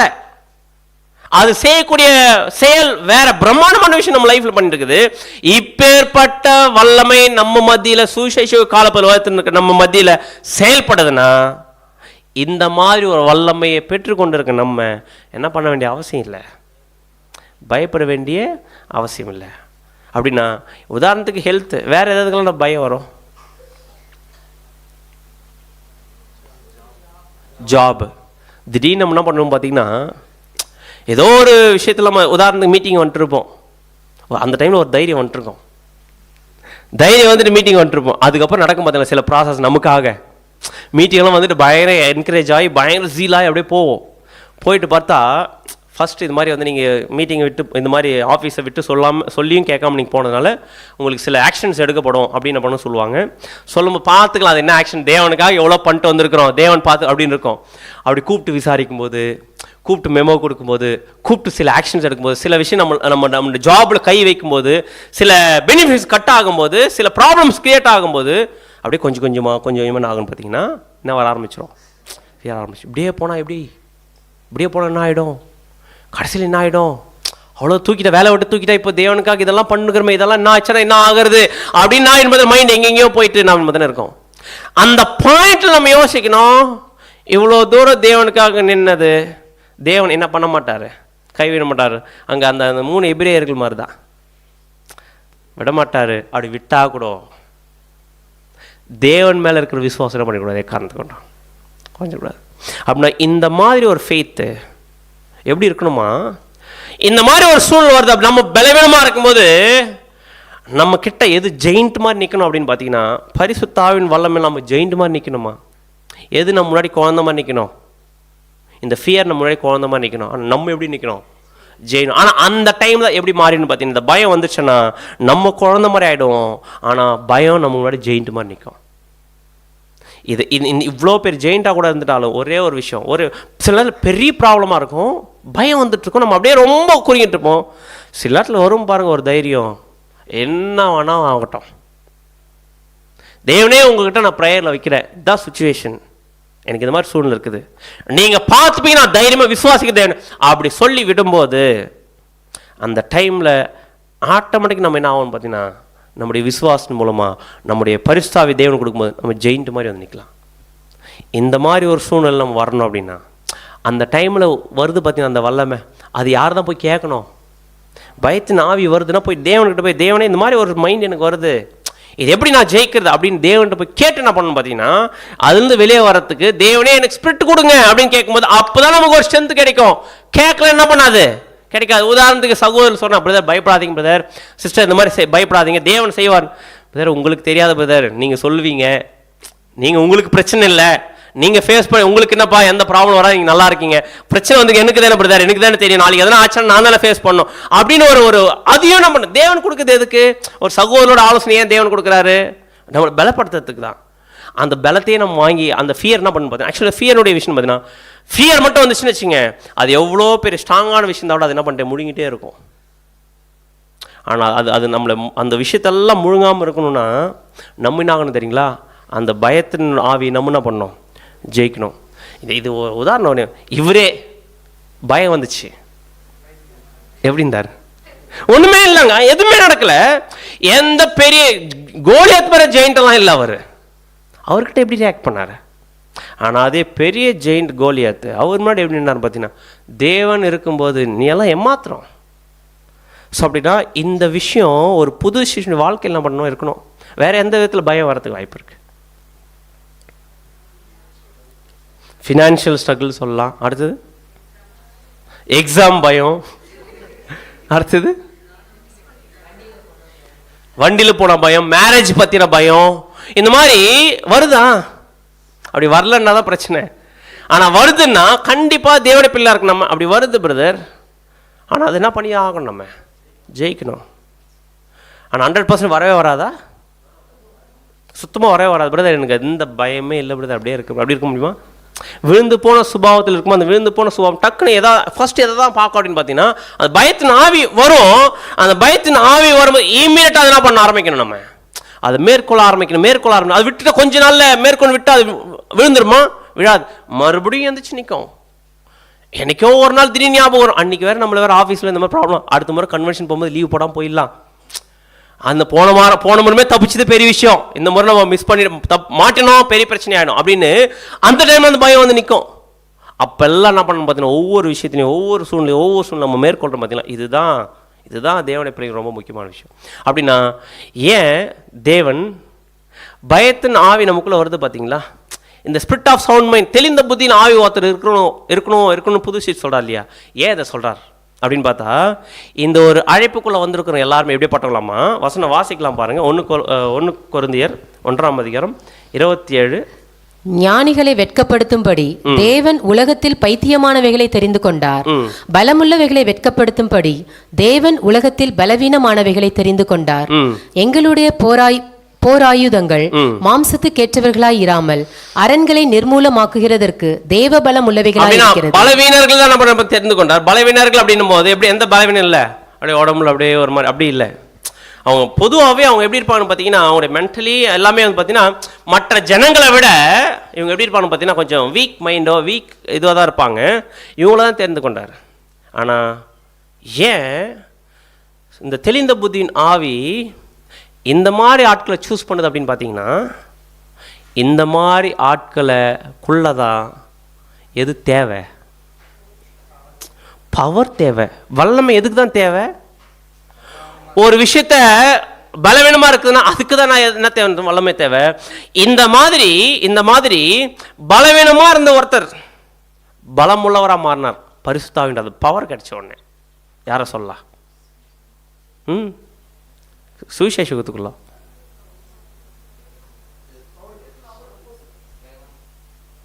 பயத்தின் ஆவி இருந்துச்சு. பயம் சூப்பர். பேது கொஞ்சம் யோசிச்சு பாருங்க. அரெஸ்ட் பண்ணிட்டாங்க இயேசு கிறிஸ்துவை. அந்த டைம் என்ன வந்துச்சுன்னு பார்த்தீங்கன்னா, ஒரு பயத்தின் ஆவி வந்துச்சு. மறுதளிக்கிறார், சபிக்கிறாரு, சத்தியம் பண்றாரு. அவ்வளோ தூரம் போச்சு அந்த பயத்தின் ஆவி. எதெல்லாம் விழுங்கிச்சு அப்படின்னு பார்த்தீங்கன்னா, 3.5 வருஷம் கிறிஸ்து கூட இருந்தது, மிராக்கிள் பண்ணது, இவங்கெல்லாம் போய் பண்ணது எல்லாமே போயிடுச்சு. பயத்தின் ஆவி எதுவுமே யோசிக்க வைக்கல, எதுவுமே திங்க் பண்ண வைக்கல, எல்லாமே டம்ப் பண்ணிடுச்சு. ஆனால் அதே பீட்டர் தேவனுடைய வல்லமை வாங்கின உடனே, அந்த பரிசுத்தாவி பலம் கிடைச்ச உடனே, எந்த யூதர்களுக்கு முன்னாடி பயந்தாரோ அதே யூதர் முன்னாடி பேசுறார், ஜீவாதிபதி கொலை செஞ்சிட்டீங்க, அதுக்கு நாங்கள் யாரு சாட்சி? எப்படி வந்துச்சு அந்த பலம்? அது பேதுருடைய பலமா? அது அவருக்குள்ள இருந்துச்சு அந்த பலம்? இல்லை. அந்த மாதிரி ஒரு கேரக்டரே இல்லை, ஒரு பயந்த சுபாவம். அப்பேற்பட்ட ஒரு சுபாவத்தில் இருந்த பேதுருவை நிற்க வச்சிருக்குது யூத தேசத்துக்கு முன்னாடி, யூத ஜனங்களுக்கு முன்னாடி. எது அப்படின்னு பார்த்தீங்கன்னா, தேவனுடைய வல்லமை. கடைசியாக சொல்றாரு, சாகடிக்கணும் விரும்புறீங்களா? I am ready. ஆனால் சாகடிக்கணும், தலைக்கீழ வச்சு அடிங்கப்பா. இயேசு கிறிஸ்து கூட அவர் சாகடிக்கும் போது, அவரை சாகடிக்க கூட்டின்னு போகும்போது கூட, நான் அவருடைய ஃப்ரெண்டு தான், அவருடைய க்ளோஸ் சீஷன் தான் சொல்றது கூட யார் விருப்பம் இல்லாமல் தான் பார்த்தீங்கன்னா பேதுரு பயந்தார். ஆனால் அப்படி பயந்த பேதுரு சொல்கிறாரு, நான் கிறிஸ்துடைய ஊழியக்காரன் தான், நீ கொல்லமா கிறிஸ்து மாதிரிலாம் அப்படியே நிற்க வச்செல்லாம் பண்ணாதீங்க, தலைக்கீழ வச்சு. அந்த வார்த்தை, அந்த ஸ்டேட்மெண்ட் எப்படிங்க அவனால் சொல்ல முடியும்? ஒரு சாதாரண மனுஷன் சொல்ல முடியுமா அந்த ஸ்டேட்மெண்ட்டு? இதை சொல்கிறாருன்னா, இந்த மாதிரி ஒரு மறிக்கிறாருன்னா, அதான் பிரதர் ரசூல் அழகாக சொல்றார், இந்த மாதிரி ரொம்ப பலவீனமாக இருக்கக்கூடிய இந்த தேவனுடைய பிள்ளைகள் பரிசுத்த ஆவி கிடைச்ச உடனே ரத்த சாட்சியம் மறிச்சிருக்கிறாங்க. ஆனால் அந்த ரத்த சாட்சியை மறிக்கிறது வந்து பார்த்தீங்கன்னா அவங்களுக்கு பெரிய ஒரு பயமாக இருந்தது ஒரு காலப்பகுதியில். ஆனால் அப்பேற்பட்டவங்க இந்த வல்லமை கிடைச்ச உடனே இந்த மாதிரி என்ன பண்ணியிருக்காங்க பார்த்தீங்கன்னா மறிச்சிருக்காங்க. அந்த வல்லமை சாதாரண ஒரு கிரியை செய்யல, ஒரு மிகப்பெரிய வேலையை செய்து ஒவ்வொரு பரிசுத்தனுடைய வாழ்க்கையில் கிறிஸ்துவுக்காக பலமுள்ளவர்களாக மாறினாங்க. தேவனுடைய வல்லமை கிடைச்சணும் பலமுள்ளவர்களாக மாறினாங்க. அப்படின்னா இந்த சுவிசேஷம் இருக்குது பார்த்தீங்களா, நம்ம இந்த ட்ரூத், நம்முடைய ஆண்டவர் பேசின சுவிசேஷம் யாரை மட்டும்தான் இழுக்குதாமா? நம்முடைய ஆண்டவராக இயேசு சொன்ன சத்தியம், இந்த தேவனுடைய சத்தியம், இந்த காஸ்பல் வந்து யாரை மட்டும் தான் இழுக்கும் தெரியுங்களா? யாரை மட்டும் அட்ராக்ட் பண்ண தெரியுங்களா? யார் இந்த உலகத்தில் ரொம்ப பலவீனமாக இருக்காங்களோ, பலவீனம் மீன்ஸ் அதான் நமக்கு தெரியும் அந்த பாயிண்ட். பலவீனமாக இருக்கிறவங்க, இழிவானவங்க, யாரெல்லாம் அற்பமாக என்ன பண்ண அவங்கள தான் இந்த காஸ்பல் இழுக்கும். அப்படி பேசிக் சப்ஜெக்ட் கேட்க வராங்க இல்லைங்களா, கேட்க வந்தவங்கள யார் மட்டும் அந்த ட்ரூத்துக்குள்ளே வருவாங்க? யார் இம்பர்ஃபெக்ஷன் அதிகமாக இருக்கிறாங்களோ, யார் பலவீனம் உள்ளவர்களாக இருக்கிறாங்களோ அவங்க தான் இந்த ட்ரூத்துக்குள்ள வருவாங்க. பலம் உள்ளவர்கள் என்ன பண்ண மாட்டாங்க. நான் ரொம்ப ஞானி, நான் ரொம்ப புத்திசாலி, என்னை எனக்கு பலவீனமெல்லாம் எதுவும் இல்லை அப்படின்னு நினைக்கிறவங்க இந்த ட்ரூத் என்ன பண்ண இருக்காது. அப்படின்னா சில நேரம் நம்ம யோசிப்பலையா, சத்தியம் சொல்லிட்டு பார்த்தா ரொம்ப ஒஸ்ட் கேரக்டராக இருக்குது பிரதர். ட்ரூத்துக்கு வந்ததுக்கப்புறம் தான் தெரியுது இவங்க இந்த மாதிரிலாம் கேரக்டர் இருக்கிறாங்க. ஆக்சுவலாக அப்படியேப்பட்டதான் என்ன பண்ணோம். இப்போ ஏசு கிறிஸ்து காஸ்பல் சொன்னார்ல, யாரெல்லாம் இழுக்கப்பட்டாங்க அந்த காஸ்பலில்? ஆயக்காரர், பாவிகள், விபச்சாரக்காரர், இவங்க தான் இழுக்கப்பட்டாங்க. ஏன் அப்படின்னு பார்த்தீங்கன்னா இது யாருக்கு இல்லை? பரிசேயர், சதுசேயர், வேதப்பாரர்களாக இருந்தாங்களா, அவங்களாம் ஏன் இழுக்க முடியல அப்படின்னு பார்த்தீங்கன்னா அவங்க ஆல்ரெடி எப்படி நினச்சிட்டாங்க, எங்களை நாங்களாம் பர்ஃபெக்ட் அப்படின்னு நினச்சிருந்தாங்க. ஆனால் இவங்கள தான் நான் படிச்சு இந்த காஸ்பல் நான் படிச்சு பார்த்து எழுதிச்சு. ஏன் இவங்களை எழுத்துச்சு அப்படின்னு பார்த்தீங்கன்னா, யார் ஒருத்தர் பலவீனமாக இருக்கிறாங்களோ அவங்க தான் தேவன்கிட்ட என்ன எதிர்பார்ப்பாங்களா, தேவனே எனக்கு இரக்கம் கொடுங்க, எனக்கு கிருபை கொடுங்க, என்னை பலப்படுத்துங்க அப்படின்னு யார் தான் கேட்பாங்க பார்த்தீங்கன்னா, யார் பலவீனம் உள்ளவர்களாக இருக்கிறாங்களோ, யார் வீக்காக இருக்கிறாங்களோ அவங்க தான் தேவன்கிட்ட இதெல்லாம் கேட்குவாங்க. அப்படி கேட்குறவங்களுக்குள்ளதான் எது செயல்பட ஆரம்பிக்கும். தேவனுடைய வல்லமை செயல்படணும்னா அவங்க எப்படிப்பட்டவர்களாக இருந்தாலும் செயல்படும்.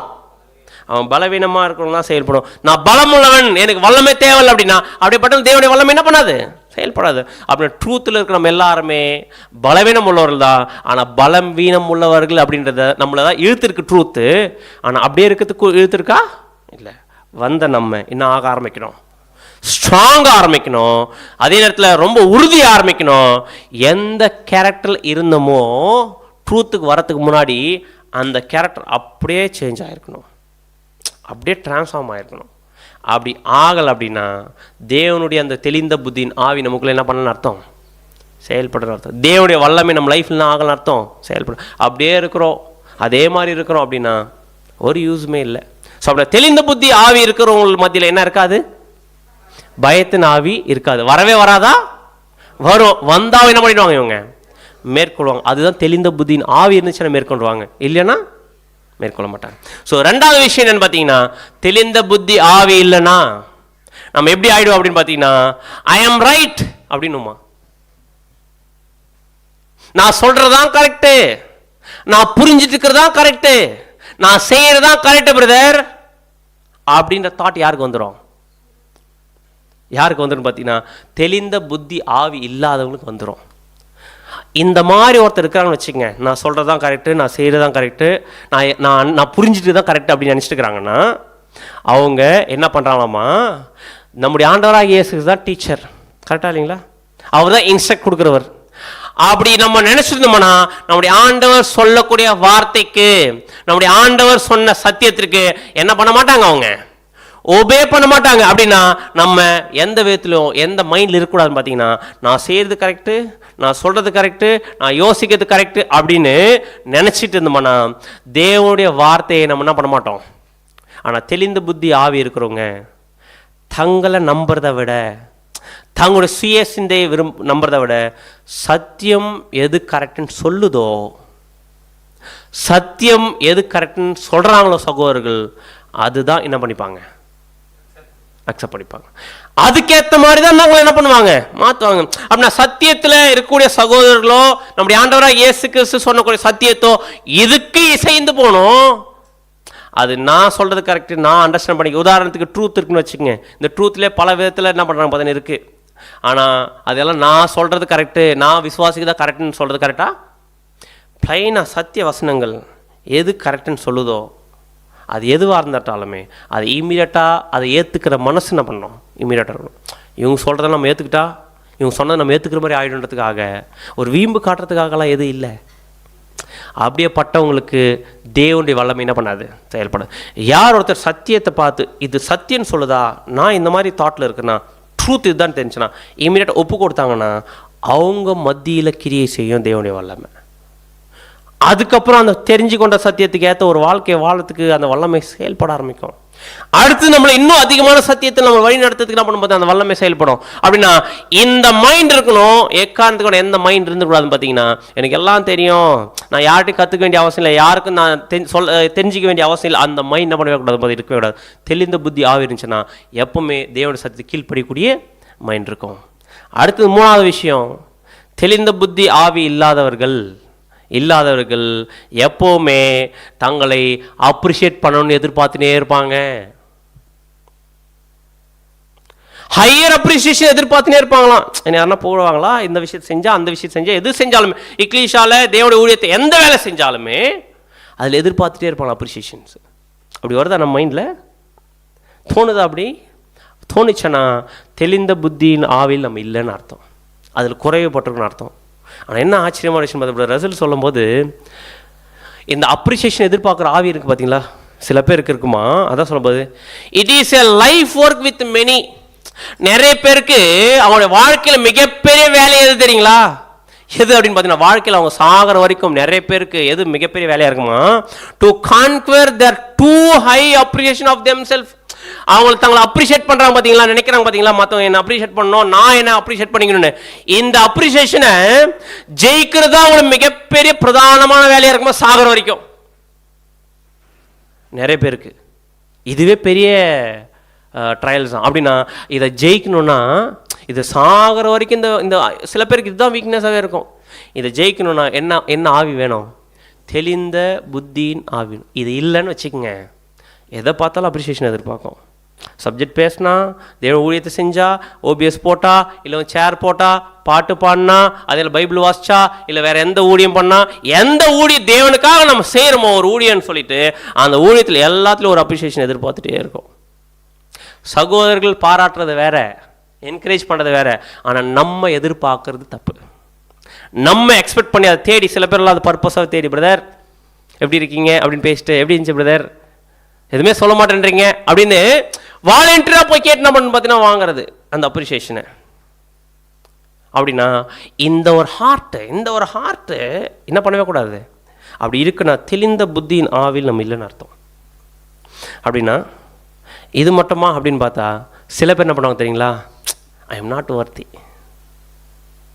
நான் யார் இல்லை, எதுக்குமே தகுதி இல்லை, நான் எவ்வளோ தேவன் செஞ்சு நம்ம மூலமாக பலத்த கிரியை செஞ்சுதாலும் நான்லாம் ஒன்றும் இல்லை பிரதர், நான்லாம் இதெல்லாம் என்னாலுக்கு வராது பிரதர், எனக்கு முடியாது பிரதர் அப்படின்னு அப்படி தங்களை என்ன பண்ணிப்பாங்களாம், ஃபுல்லாக தாழ்த்திக்கிறது, ஹம்பிளாக போகிறது வேற. நான் இங்கே பேசிட்டு இருக்கிற பிரதர் பேசுறது என்ன பாயிண்ட் பார்த்தீங்கன்னா, தங்களை மாயமான தாழ்மைக்குள்ளே போயிடுவாங்க பார்த்தீங்களா, ஒரு மாதிரி ஒரு என்ன சொல்லுவாங்க அது பேர் இன்ஃபீரியாரிட்டி காம்ப்ளெக்ஸ்.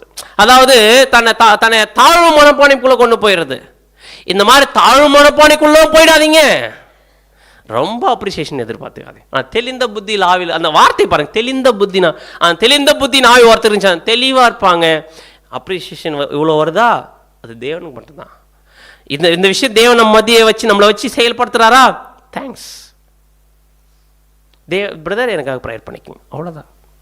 இதில் ரொம்ப இதுவும் பண்ண மாட்டாங்க, ரொம்ப அப்ரிசியேஷன் எதிர்பார்ப்பாங்க. அதான் பிரதர் சொல்லும் வசனம் வாசிக்கலாம் பாரு, ரோமர் 12:3 அல்லாமலும் எனக்கு அருளப்பட்ட கிருபையினாலே நான் சொல்லுகிறதாவது, உங்களில் எவனானாலும் தன்னை குறித்து எண்ண வேண்டியதற்கு மிஞ்சி எண்ணாமல் அவனவனுக்கு தேவன் பகிர்ந்த விசுவாச அளவின்படியே தெளிந்த எண்ணமுள்ளவனாய் எண்ண வேண்டும். எப்படி இருக்குமா, அவனவன் தன்னை மிஞ்சி என்ன பண்ண வேண்டாம், எண்ணாம தேவன் அவங்களுக்கு கொடுத்துருப்பார் பார்த்தீங்களா, அது சரியாக தெரிஞ்சு என்ன பண்ணணும், செயல்படணும்.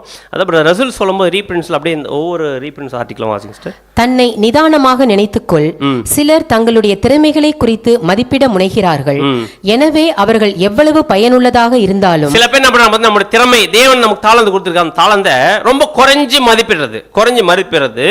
இப்படி பண்றதுனால எனவே அவர்கள் எவ்வளவு பயனுள்ளதாக இருந்தாலும் சத்தியத்தின் பயனுள்ள ஊழியர்களாக இருக்க தவறுகிறார்கள். இந்த மாதிரி தங்களை குறைஞ்சி மதிப்பிடுறதுனால அவங்க தேவனுடைய ஊழியத்துக்கு பயன்படக்கூட பாத்திரமா இருப்பாங்க. ஆனா நினைக்கிறதுனால, இப்படி தங்களை மாத்திக்கிறதுனால, யோசிச்சு வச்சுக்கிறதுனாலே நிறைய விஷயம் தேவனுடைய ஊழியத்தை செய்ய முடியாத மாதிரி தன்மைக்கு தள்ளப்படுவாங்க, அந்த சூழ்நிலை தள்ளப்பட்டுருவாங்க.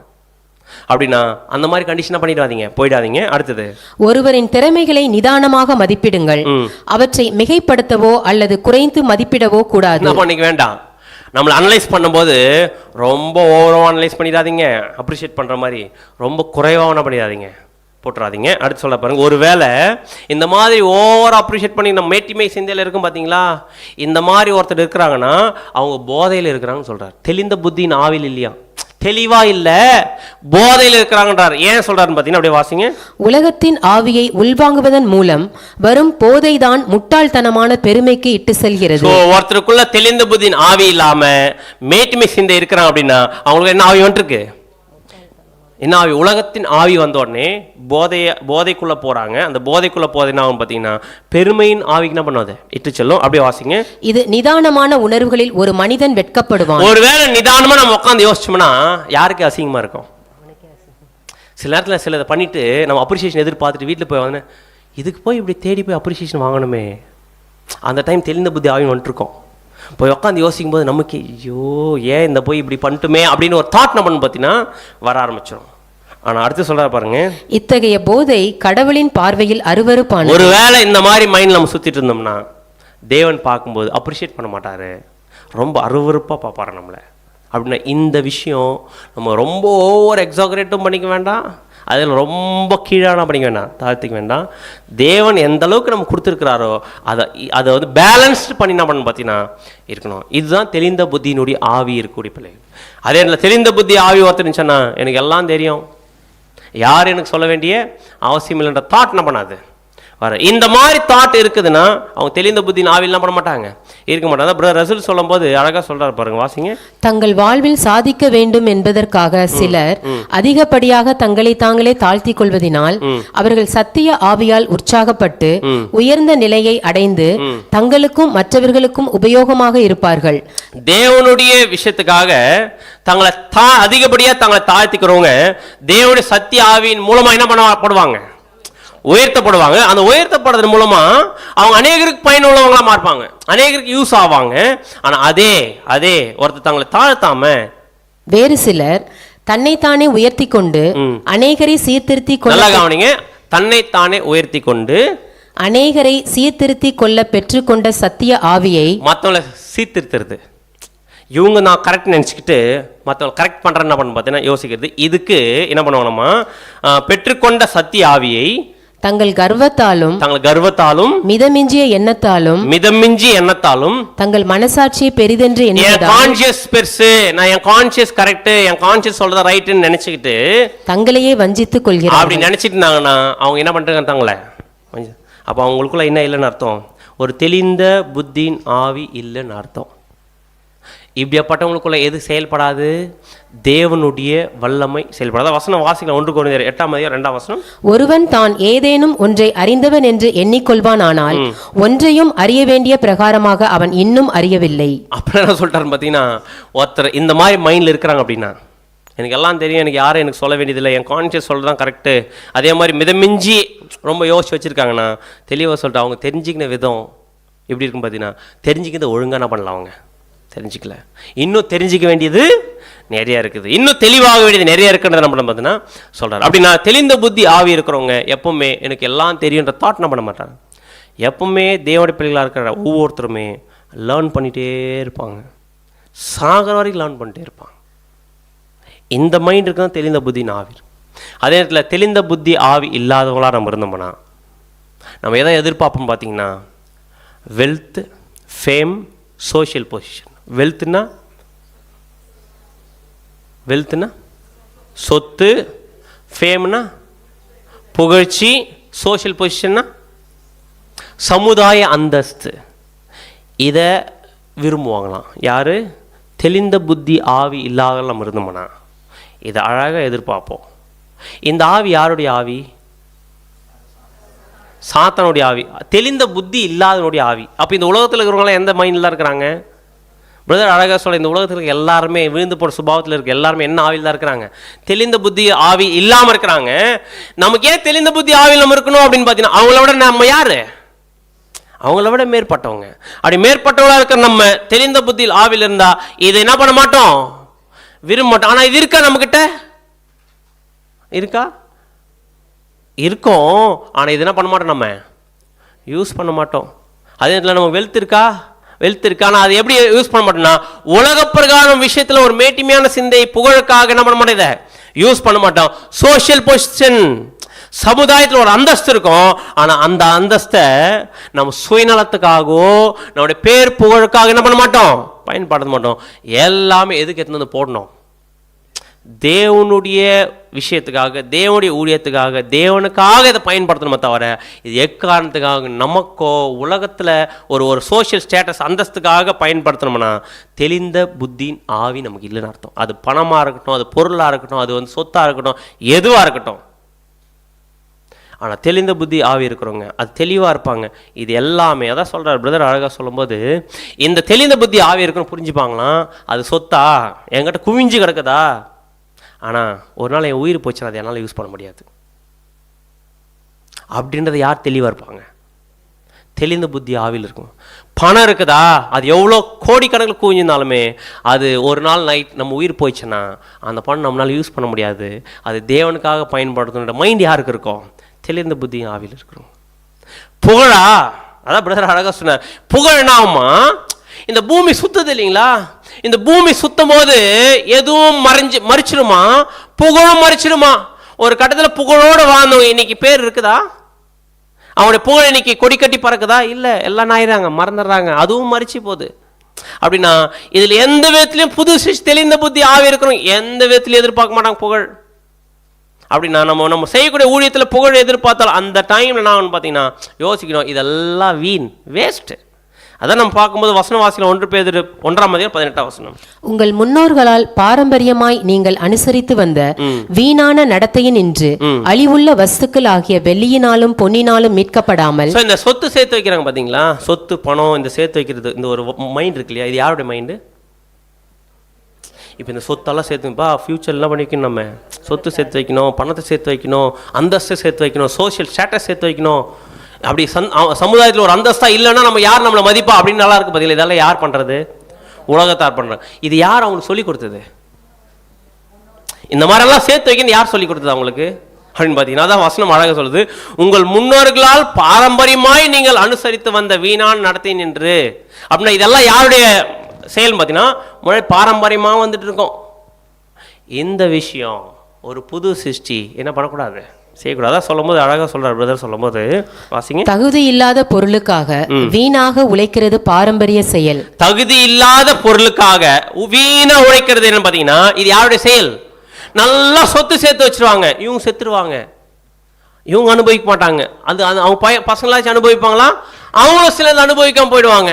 இவர் செத்தது கொஞ்சம் இல்லை, அவங்க செத்துட்டான முடிஞ்சிச்சு, அதெல்லாம் வேஸ்டா போயிடும். அடுத்து சொல்றா பாருங்க, மனிதர் தாங்கள் செய்வது சரியா தவறா என பகுத்தறியாமல் தங்கள் பெற்றோர் செய்வதையே தாங்களும் கடைபிடிக்க வேண்டும் என நினைக்கின்றனர். பாத்தீங்களா, அப்பா அம்மா என்ன செஞ்சு வைக்கிறாங்களோ அதே மாதிரி நம்மளும் செய்யணும். ஆனா பார்த்தா அவங்களும் அதை அனுபவிக்காம செத்துருவாங்க, இவங்களும் அதை அனுபவிக்காம செத்துருவாங்க, அடுத்து வர ஜென்ரேஷன் அனுபவிக்காம செத்துரும். அப்படின்னா இந்த மாதிரி இருக்கு பார்த்தீங்களா, எதுக்குமே யூஸ் இல்லாமல். கரெக்டா இல்லைங்களா? சில வீடெல்லாம் பார்த்தீங்கன்னா யாருமே எல்லாம் பல கோடி போகும், ஆனால் பாழடைஞ்சு கிடக்கும், அதை அனுபவிக்க ஆளே இருக்க மாட்டாங்க. அப்படின்னா தெளிந்த புத்தி ஆவி நமக்கு இருக்கிறோன்னா ஒவ்வொரு கான்சக்ரேஷன் மணி, கான்சக்ரேஷன் பொருள் எதுவாக இருந்தாலுமே அது தேவனுக்காக பயன்படுத்திட்டு இந்த உலகத்தை விட்டு நம்ம போகும்போது நம்முடைய பொருட்கள் எல்லாம் யூஸ் ஆகிருக்கணும். போகும்போது திருப்தியாக இருக்கணும். எல்லாத்தையும் என்ன பண்ணிட்டோம், ஆமாம் தேவனுக்காக எக்ஸ்ட்ரீமாக யூஸ் பண்ணிட்டோம், நம்மளையும் யூஸ் பண்ணியிருக்கிறோம், நம்முடைய பொருட்களையும் யூஸ் பண்ணியிருக்கோம், அந்த திருப்தியில் வெளியே போகணும். பிரதர்ஸில் யோசிச்சு பாருங்கள், எவ்வளோ பிஸ்னஸ்மேன், எவ்வளோ பெரிய பிஸ்னஸ்மேன், சொத்தும் ஊழியத்துக்காக பயன்படுத்தினார், அவருடைய சரீரத்தையும் ஊழியத்துக்காக பயன்படுத்தினார். கடைசியில் அவர் இந்த பூமியை விட்டு வெளியே போகும்போது, அவர் மறிக்கும்போது அவருக்கு என்ன திருப்தி இருந்துச்சு பார்த்தீங்கன்னா, எல்லாத்தையும் தேவனுக்காக எக்ஸ்ட்ரீமாக யூஸ் பண்ணி போட்டேன். இந்த ஒரு மைண்ட் நமக்கு என்ன பண்ணணும் பார்த்தீங்கன்னா, டே டு லைஃப்பில் இருக்கணும். இதுதான் தெளிந்த புத்தினா. இது இல்லாமல் நம்ம எதெல்லாம் பண்ணி எது சேர்த்து வச்சாலுமே அது யூஸ் இல்லைன்னா அது ஒன்றுத்துக்கும் ஆக போகிறதில்ல, யூஸ் ஆக போகிறது, நமக்கும் யூஸ் ஆக போகிறதில்ல, உலகத்தில் மனுஷனுக்கு கூட யூஸ் ஆக போகிறதில்ல, வேஸ்ட்டாக தான் போகிறோம். அப்படின்னா இந்த தெளிந்த புத்தி ஆவி இருக்கிறவங்க எப்படி இருப்பாங்க நம்ம பார்க்குறோம். அடுத்தது, தெளிந்த புத்தி ஆவி இருக்கக்கூடிய சகோதர சகோதரிகள் லேசியாக இருக்க மாட்டாங்க. லேசியானா சோம்பேறித்தனமாக இருக்க மாட்டாங்க. எப்படி இருப்பாங்க, எல்லாத்துலேயுமே ரொம்ப ஆக்டிவாக பிரிஸ்காக இருப்பாங்க. அப்படின்னா இதுக்கு இந்த சோம்பேறித்தனத்துக்கு ஒரு அனிமல் இருக்குது, ஒரு மிருகம் இருக்குது, அந்த மிருகம் பார்த்துருக்குமா? சோம்பேறித்தனத்துக்கு அந்த பேர் இருக்குது பார்த்தீங்களா? சோம்பேறித்தனத்துக்கு இங்கிலீஷில் ஸ்லோத் அப்படின்னு சொல்லுவாங்க. அப்படின்னு ஒரு மிருகம் இருக்குது. அதை பார்க்கும்போது நமக்கு ஒரு சோம்பேறி அப்படியே ஒரு மாதிரி டயர்டாகிடும். இப்படி தான் இருக்குமே அது நடக்கும்போது எப்படி தெரியும் நடக்கும்? கையை தூக்கி ஒவ்வொரு கையுமே அதுக்கு ஒரு அரை மணி நேரம் ஆகும் ஒரு கையை தூக்கி இன்னொரு கையை எடுத்து வைக்கிறதுக்கு. அப்படின்னா இந்த மாதிரி யார் இருக்கக்கூடாதுன்னு பார்த்தீங்கன்னா, ஒரு புது சிருஷ்டி தெளிந்த புத்தியில் ஆவியில் இருக்கிறவங்க அவங்க வீட்டில் ஃபேமிலியில் செய்யக்கூடிய கடமைகளாக இருக்கட்டும், எந்த ஒரு வேலையாக இருக்கட்டும், எப்படி இருக்கக்கூடாது? சில பேர் பார்த்தீங்கன்னா வீட்டில் ஹஸ்பண்ட் பார்த்தீங்கன்னா தூங்கினே இருப்பார், ஒரு வேலையும் செய்ய மாட்டார், ஆஃபீஸுக்கு போக மாட்டார், அதே இடத்துல பார்த்தீங்கன்னா சத்தியத்தில் தேவனுடைய வேலையும் செய்ய மாட்டார், ஒரு மாதிரி சோம்பலாகவே இருப்பார். உலகத்திலே இந்த ஒரு இந்த மாதிரி ஒருத்தர் வீட்டில் ஒரு மனுஷன் இருக்கான்னு வச்சுங்க, உலகத்தில் அதை ஏற்றுப்பாங்களா? சாதாரண ஒரு ஃபேமிலி எவ்வளோ திட்டுவாங்க, எவ்வளோ எவ்வளோ எவ்வளோ மோசமாக திட்டுவாங்க. ஆனால் அந்த மாதிரி இருக்கும்போது தெளிந்த புத்தி ஆவி இருக்கக்கூடிய புது சிருஷ்டிகள் என்ன பண்ண மாட்டாங்க? இந்த மாதிரி லேசியாக இருக்க மாட்டாங்க. எப்போதுமே தேவனுக்காக ஃபேமிலியில் ஃபர்ஸ்ட் குடும்பத்திலையும் ஃபேமிலியில் ப்ளஸ் இக்லீஷாவில் தேவனுடைய ஊழியத்தில் செய்யும் போது உற்சாகமாக இருப்பாங்க. ஒரு லேசியாக இருக்க மாட்டாங்க. அவங்க சொன்னாதான் செய்யணும், தெரிஞ்சாதான் செய்யணும், இல்லை இதுக்கு வாய்ப்பு கிடைச்சாதான் பண்ணணும் அப்படின்ற மாதிரி இருக்க மாட்டாங்க. எல்லா விதத்திலும் இறங்கி செய்வாங்க. ஆனால் அதே நேரத்தில் அப்படி செய்யக்கூடிய வேலையில் தெளிந்த புத்தியோட எந்த வேலை நம்ம செய்யலாம், எந்த வேலை அவங்களுக்கு கொடுத்துருக்குறாங்க, அந்த வேலை நம்ம போய் இன்டர்ஃபியர் ஆகக்கூடாது, இந்த வேலை நம்ம செய்யறதுக்கு ஃபுல் ஃப்ரீடம் இருக்குது அப்படின்றத தெளிவாக இருப்பாங்க. ஆனால் உற்சாகமாக இருப்பாங்க. தேவலாம் மற்றவருடைய வேலையிலும் நுழைய மாட்டாங்க, சோம்பேறித்தனமாக ஒன்றும் பண்ண மாட்டாங்க, இருக்க மாட்டாங்க. அதான் சொல்லும்போது வசனம் வாசிக்கலாம். ரோமர் 12:11 வசனம், அசதியாயிராமல் ஜாக்கிரதையாயிருங்கள். எப்படி இருக்குமா? ஒரு தெளிந்த புத்தி ஆவி இருக்க தேவனுடைய பிள்ளைகளா இருக்கு. நம்ம அசதியாராம ஜாக்கிரதையா இருக்கணும். ஆவியிலே அனலாயிருங்கள். எப்படி இருக்கணும்? அப்படியே அனல் பொங்கி எழணும், அப்படியே பத்திக்கிட்டு எரியணும். நம்முடைய ஆவிக்குரிய வாழ்க்கையில நம்ம செய்யக்கூடிய தேவனுடைய ஊழியத்தை செய்யும் போது கர்த்தருக்கு ஊழியம் செய்யுங்க. இதன் அடிப்படையில் தான் நம்ம என்ன பண்ணணும்? தேவனுக்கு ஊழியம் செய்யணும். ரசல் ரீபென்ஸ்ல 4:8-7 சொல்லும்போது சொல்றாரு பாருங்க, கீழே வாசிங்க. கவன குறைவாகவோ சோம்பேறியாகவோ சோம்பலாகவோ இல்லை, ஆனால் உங்கள் கடமைகளை உண்மையாக நடத்துங்கள். செய்ய வேண்டிய எந்த ஒரு விஷயமும் யாருடைய கடமை அல்லது சிறப்புரிமையோ அவனது அறிவார்ந்த மற்றும் சுறுசுறுப்பான கவனத்தை கொண்டிருக்க வேண்டும். அப்படின்னா எப்பவுமே எப்படி இருப்பாங்க? சுறுசுறுப்பா இருப்பாங்க. இந்த சோம்பேறித்தனம் எக்காரணத்துக்கு என்ன பண்ணக்கூடாது? ஒரு புது சிஷ்யனுடைய வாழ்க்கையில் இருக்கக்கூடாது. அடுத்தது தெளிந்த புத்தியின் ஆவி நமக்குள்ள இருந்துச்சுன்னா எப்படி இருப்பாங்கன்னா, ஒரு பெஸ்ட் ஹஸ்பண்டா, பெஸ்ட் ஒய்ஃபா, பெஸ்ட் பிரதரா, பெஸ்ட் சிஸ்டரா, பெஸ்ட் சில்ட்ரன்ஸா இருப்பாங்க. ஏன் அப்படின்னு பார்த்தீங்கன்னா, ஒரு குடும்பத்தில் தெளிந்த புத்தியின் ஆவி இருக்கக்கூடிய தேவனுடைய பிள்ளைகள், ஒரு ஹஸ்பண்ட் சொல்லிட்டா அவர் ரொம்ப பெஸ்ட்டாக இருப்பார். வீட்டில் எதெல்லாம் பெஸ்ட்டாக இருக்கணும்? பேசுகிற பேச்சு, செய்யக்கூடிய கிரியை, காண்பிக்கக்கூடிய ஒரு செயல், வீட்டில் செய்யக்கூடிய கடமை, சத்தியத்தில் செய்யக்கூடிய ஊழியம், எல்லாத்துலேயும் ஒரு பெஸ்ட் ஹஸ்பண்டாக இப்படி ரோல் மாடலாக இருப்போம். அப்படி இருப்பாங்க. ஒய்ஃபாக இருந்துட்டாலும் ஒரு பெஸ்ட் ஒய்ஃபாக இருப்பாங்க. இந்த மாதிரி இருக்கணும் தெளிந்த புத்தி ஆவியில் இருக்கிறோங்க. அதான் பிரதர் சொல்லும்போது அதை வாசிக்கலாம் பாருங்க. தெளிந்த சிந்தையை பெற்றவன், பரிசுத்த ஆவியை பெற்றவன், அன்பின் ஆவியை உடையவன், எந்த அளவுக்கு அந்த ஆவியை சுதந்திரிக்கிறானோ அந்த அளவுக்கு தன்னுடைய உரிமை சலுகை என்ன பண்ணுவாங்களாமா? தெளிந்த புத்தி ஆவி இருக்கிறவங்க தங்களோட உரிமை என்ன பண்ணுவாங்க? விட்டு கொடுப்பாங்க. ஏன் உரிமை விட்டு கொடுக்கணும்? உரிமையை ஏன் வீட்டு கொடுக்கணும்? வீட்டை பற்றி ஃபேமிலியை பற்றி பேசும்போது சொல்கிறான்னு பார்த்தீங்கன்னா, உரிமையை இங்கிலீஷால் விட்டு கொடுத்துருவோம். ஆனால் எங்கே விட்டு கொடுக்க மாட்டோம்? வீட்டில் விட்டு கொடுக்க மாட்டோம், ஒய்ஃப் கிட்ட விட்டு கொடுக்க மாட்டோம், ஹஸ்பண்ட் கிட்ட விட்டு கொடுக்க மாட்டோம், பிள்ளைகள்கிட்ட விட்டு கொடுக்க மாட்டோம். அப்படின்னா எங்க என்ன பண்ண சொல்ல பார்த்தீங்கன்னா, தன்னோட உரிமையை சலுகையை பெரிதாக எண்ணாமல் மற்ற எல்லாருடைய உரிமை சலுகை இவைகளுக்கு முதலிடம் கொடுத்து அவர்களுடைய உணர்வுகளை போற்றி மதிக்க ஆரம்பித்து விடுவான். என்ன பண்ணுமா? ஒவ்வொரு சூழ்நிலையுமே தன்னுடைய உரிமையை தன்னுடைய விருப்பத்தை எடுத்து போட்டு மற்றவருடைய உரிமையை என்ன பண்ணுவாங்க? மெயினா வச்சிருப்பாங்க. இது ஃபர்ஸ்ட் எங்க காட்டணும்? வீட்டில் காட்டணும். வீட்டில் காட்டாமல் எங்கே காட்டுறது கரெக்டாக இருக்காதுன்னு பார்த்தீங்கன்னா, இக்லிஷாவில் வேலை செய்கிற இடத்துல காட்டுறது கரெக்டாக இருக்காது. ஃபஸ்ட்டு அவங்க இண்டிவிஜுவல் ஃபேமிலியில் ஒரு ஹஸ்பண்டா, பெஸ்ட் ஒய்ஃபா, பெஸ்ட் பிள்ளைகளாக என்ன பண்ணணும் பார்த்தீங்கன்னா இருக்கணும். அதுதான் தெளிந்த புத்தியின் ஆவி. அடுத்து தெளிந்த புத்தியின் ஆவி நமக்குள்ளே இருந்துச்சுன்னா நம்ம என்ன பண்ண மாட்டோம்னு பார்த்தீங்கன்னா, லிமிட்டேஷன் ஃபிக்ஸ் பண்ண மாட்டோம். எந்த லிமிட்டேஷன் அப்படின்னு பார்த்தீங்கன்னா, மீட்டிங்ஸ் வர்றதுக்கு லிமிட்டேஷன் ஃபிக்ஸ் பண்ண மாட்டோம். தேவனுடைய ஊழியத்துக்கு செய்யும்போது டைம் எல்லாம் லிமிட்டேஷன் ஃபிக்ஸ் பண்ண மாட்டோம். அதே நேரத்தில் சகோதரோட ஐக்கியம் வச்சுக்கிறதுல லிமிட்டேஷன் ஃபிக்ஸ் பண்ண மாட்டோம். செக்டேரியன் மைண்ட் வராது. நான் இந்த ஐக்கியத்துக்குள்ளே தான் இருப்பேன், நான் அந்த ஐக்கியத்துக்குள்ளே தான் இருப்பேன், இதை விட்டு இது போக மாட்டேன் அப்படின்னு செக்டேரியன் மைண்ட் என்ன பண்ணாது, இருக்காது. அவங்க எல்லாத்துலேயுமே அன்லிமிட்டடாக என்ன பண்ணுவாங்க, அன்பு காட்டுறதா இருக்கட்டும், ஃபெலோஷிப் வச்சுக்கிறதா இருக்கட்டும், மீட்டிங்ஸ் அட்டன் பண்ணுறதா இருக்கட்டும், சப்ஜெக்ட் கேட்கறதா இருக்கட்டும், சப்ஜெக்ட் படிக்கிறதா இருக்கட்டும், எல்லாத்துலேயும் அன்லிமிட்டட். இந்த மாதிரி ஒரு மைண்ட் என்ன பண்ண பார்த்தீங்கன்னா இருக்கணும். செக்டேரியன் மைண்ட் இருக்கவே கூடாது எக்காரணத்து கொண்டோம். நமக்கு தெரியும் ட்ரூத்தில் தெளிவாக இருக்கிற சகோதரோட நம்ம ஐக்கியம் வச்சுக்க போகிறோம். ஆனால் ட்ரூத்தில் தெளிவாக இருக்கிற சகோதரோட எந்த அளவுக்கு ஐக்கியம் இருக்குது, பறந்து விரிஞ்சு இருக்கணும் நம்முடைய ஃபெலோஷிப். இதில் குறுகக்கூடாது நம்முடைய ஃபெலோஷிப். அப்படின்னா தெளிந்த புத்தி ஆவிருக்கும், தெளிவாக இருப்பாங்க. நமக்கு ஒரு வேளை செக்டேரியன் மைண்டு வருதா, இந்த ஐக்கியம் தான் இங்கேருந்து அங்கே போகக்கூடாது, ஃபெலோஷிப் வச்சுக்கணும் அங்கே தான் வச்சுக்கணும் அப்படின்னு ஒரு செக்டேரியன் மைண்டு வருதுன்னா தெளிவாக புரிஞ்சுக்கலாம், நம்ம தெளிந்த புத்தியின் ஆவில் இல்லைன்னு அர்த்தம்.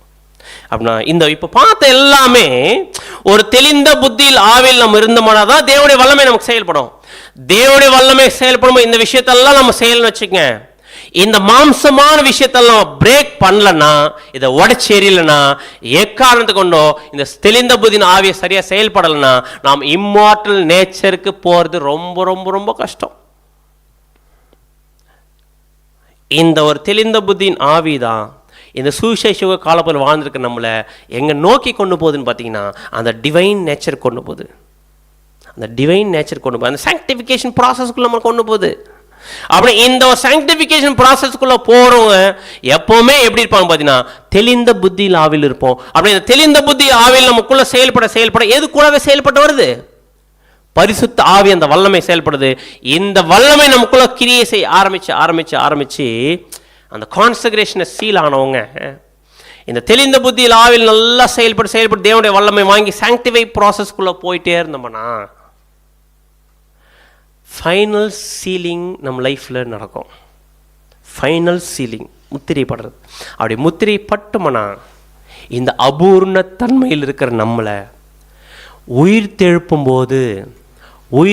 போது தேவன் நம்மளை இம்மார்டல் நேச்சருக்கு உயிர் தெழுப்பறதுக்கு ஒவ்வொரு 1,40,000 உயிர் தெழுப்பும் போது அவருடைய மகா பெரிதான வல்லமை பயன்படுத்தி தான் நம்ம ஒவ்வொருத்தரையும் தூக்குறாரு. அப்படி பயன்படுத்தி தூக்கணும்னா அவருடைய வல்லமை எக்ஸ்ட்ராடினரியாக தேவன் நமக்கு பயன்படுத்தி தூக்கணும்னா நம்ம எந்த அளவுக்கு தகுதி இருக்கணும், எந்த அளவுக்கு குவாலிஃபிகேஷன் இருக்கணும், எந்த அளவுக்கு குணலட்சணம் வளர்ந்துருக்கணும். இப்படி இருந்தால் மட்டும்தான் எங்கே போய் உட்கார முடியும். இந்த 1,44,001 இவங்களை தவிர்த்து தேவன் வேற யாருக்குமே அவருடைய வல்லமையை எக்ஸ்ட்ராடினரியாக பயன்படுத்தலை. அப்படின்னா இப்பேற்பட்ட தேவனுடைய தன்மைக்கு 1,40,000 பேர் போய் இருப்பாங்க பார்த்தீங்கன்னா புதிய ஜெருசலேம். இந்த மாதிரி தன்மைக்கு போனோன்னா கான்சக்ரேஷன் சீலாக இருக்கணும், தெளிந்த புத்தியில் ஆவியில் சரியாக நடந்திருக்கணும், ஃபைனலாக சீலாக இருக்கணும். இப்படி போய் சேர்ந்துட்டாங்கன்னா அடுத்தது உலக ஜனங்கள் உயிர்த்தேர்தல் வரும் இல்லையா. பின்னாடி உலக ஜனங்கள் உயிர்த்தேர்ந்து வந்ததுக்கு பின்னாடி உலக ஜனங்களும் தெளிந்த புத்தியின் ஆவியில் செயல்பட்டாதான் அவங்களும் இந்த பூமியில் நித்திய ஜீவனை பெற்றுக்கொள்ள முடியும். அவங்களுக்கு தெளிந்த புத்தியின் ஆவி எதுன்னு பார்த்தீங்கன்னா அந்த டைமில் கேட்கக்கூடிய சத்தியத்திற்கு அவங்க தெளிந்த புத்தியின் ஆவியில் சேர்க்கணும். இப்படி செயல்படுறதுக்கு அப்போ உலக ஜனங்கள் தெளிந்த புத்தியின் ஆவியில் செயல்படணும் இல்லைங்களா. அதுக்கு தேவன் என்ன கொடுக்கணும், வல்லமை கொடுக்கணும். அப்படின்னா இந்த வல்லமை மில்லினியல் ஏஜில் வேற மாதிரி செயல்படும். அந்த வேற மாதிரி செயல்படுறது எதுக்கு செயல்படும் பார்த்தீங்கன்னா இந்த உலக ஜனங்கள் சரியாக ஒரு கேரக்டரை மாற்றிக்கிட்டு நித்திய ஜீவனை பெற்றுக்கொள்ளத்துக்கு இந்த வல்லமை என்ன தேவையோ என்ன செய்யணுமோ அது அந்த காலப்பகுதியில் என்ன பண்ணும் பார்த்தீங்கன்னா சரியாக செய்யும். இப்படி ஒவ்வொரு காலப்பகுதியிலையும் இந்த ஒரு தேவனுடைய வல்லமை வேற வேற விதத்தில் வேற வேற பரிணாமத்தில் செயல்படுது.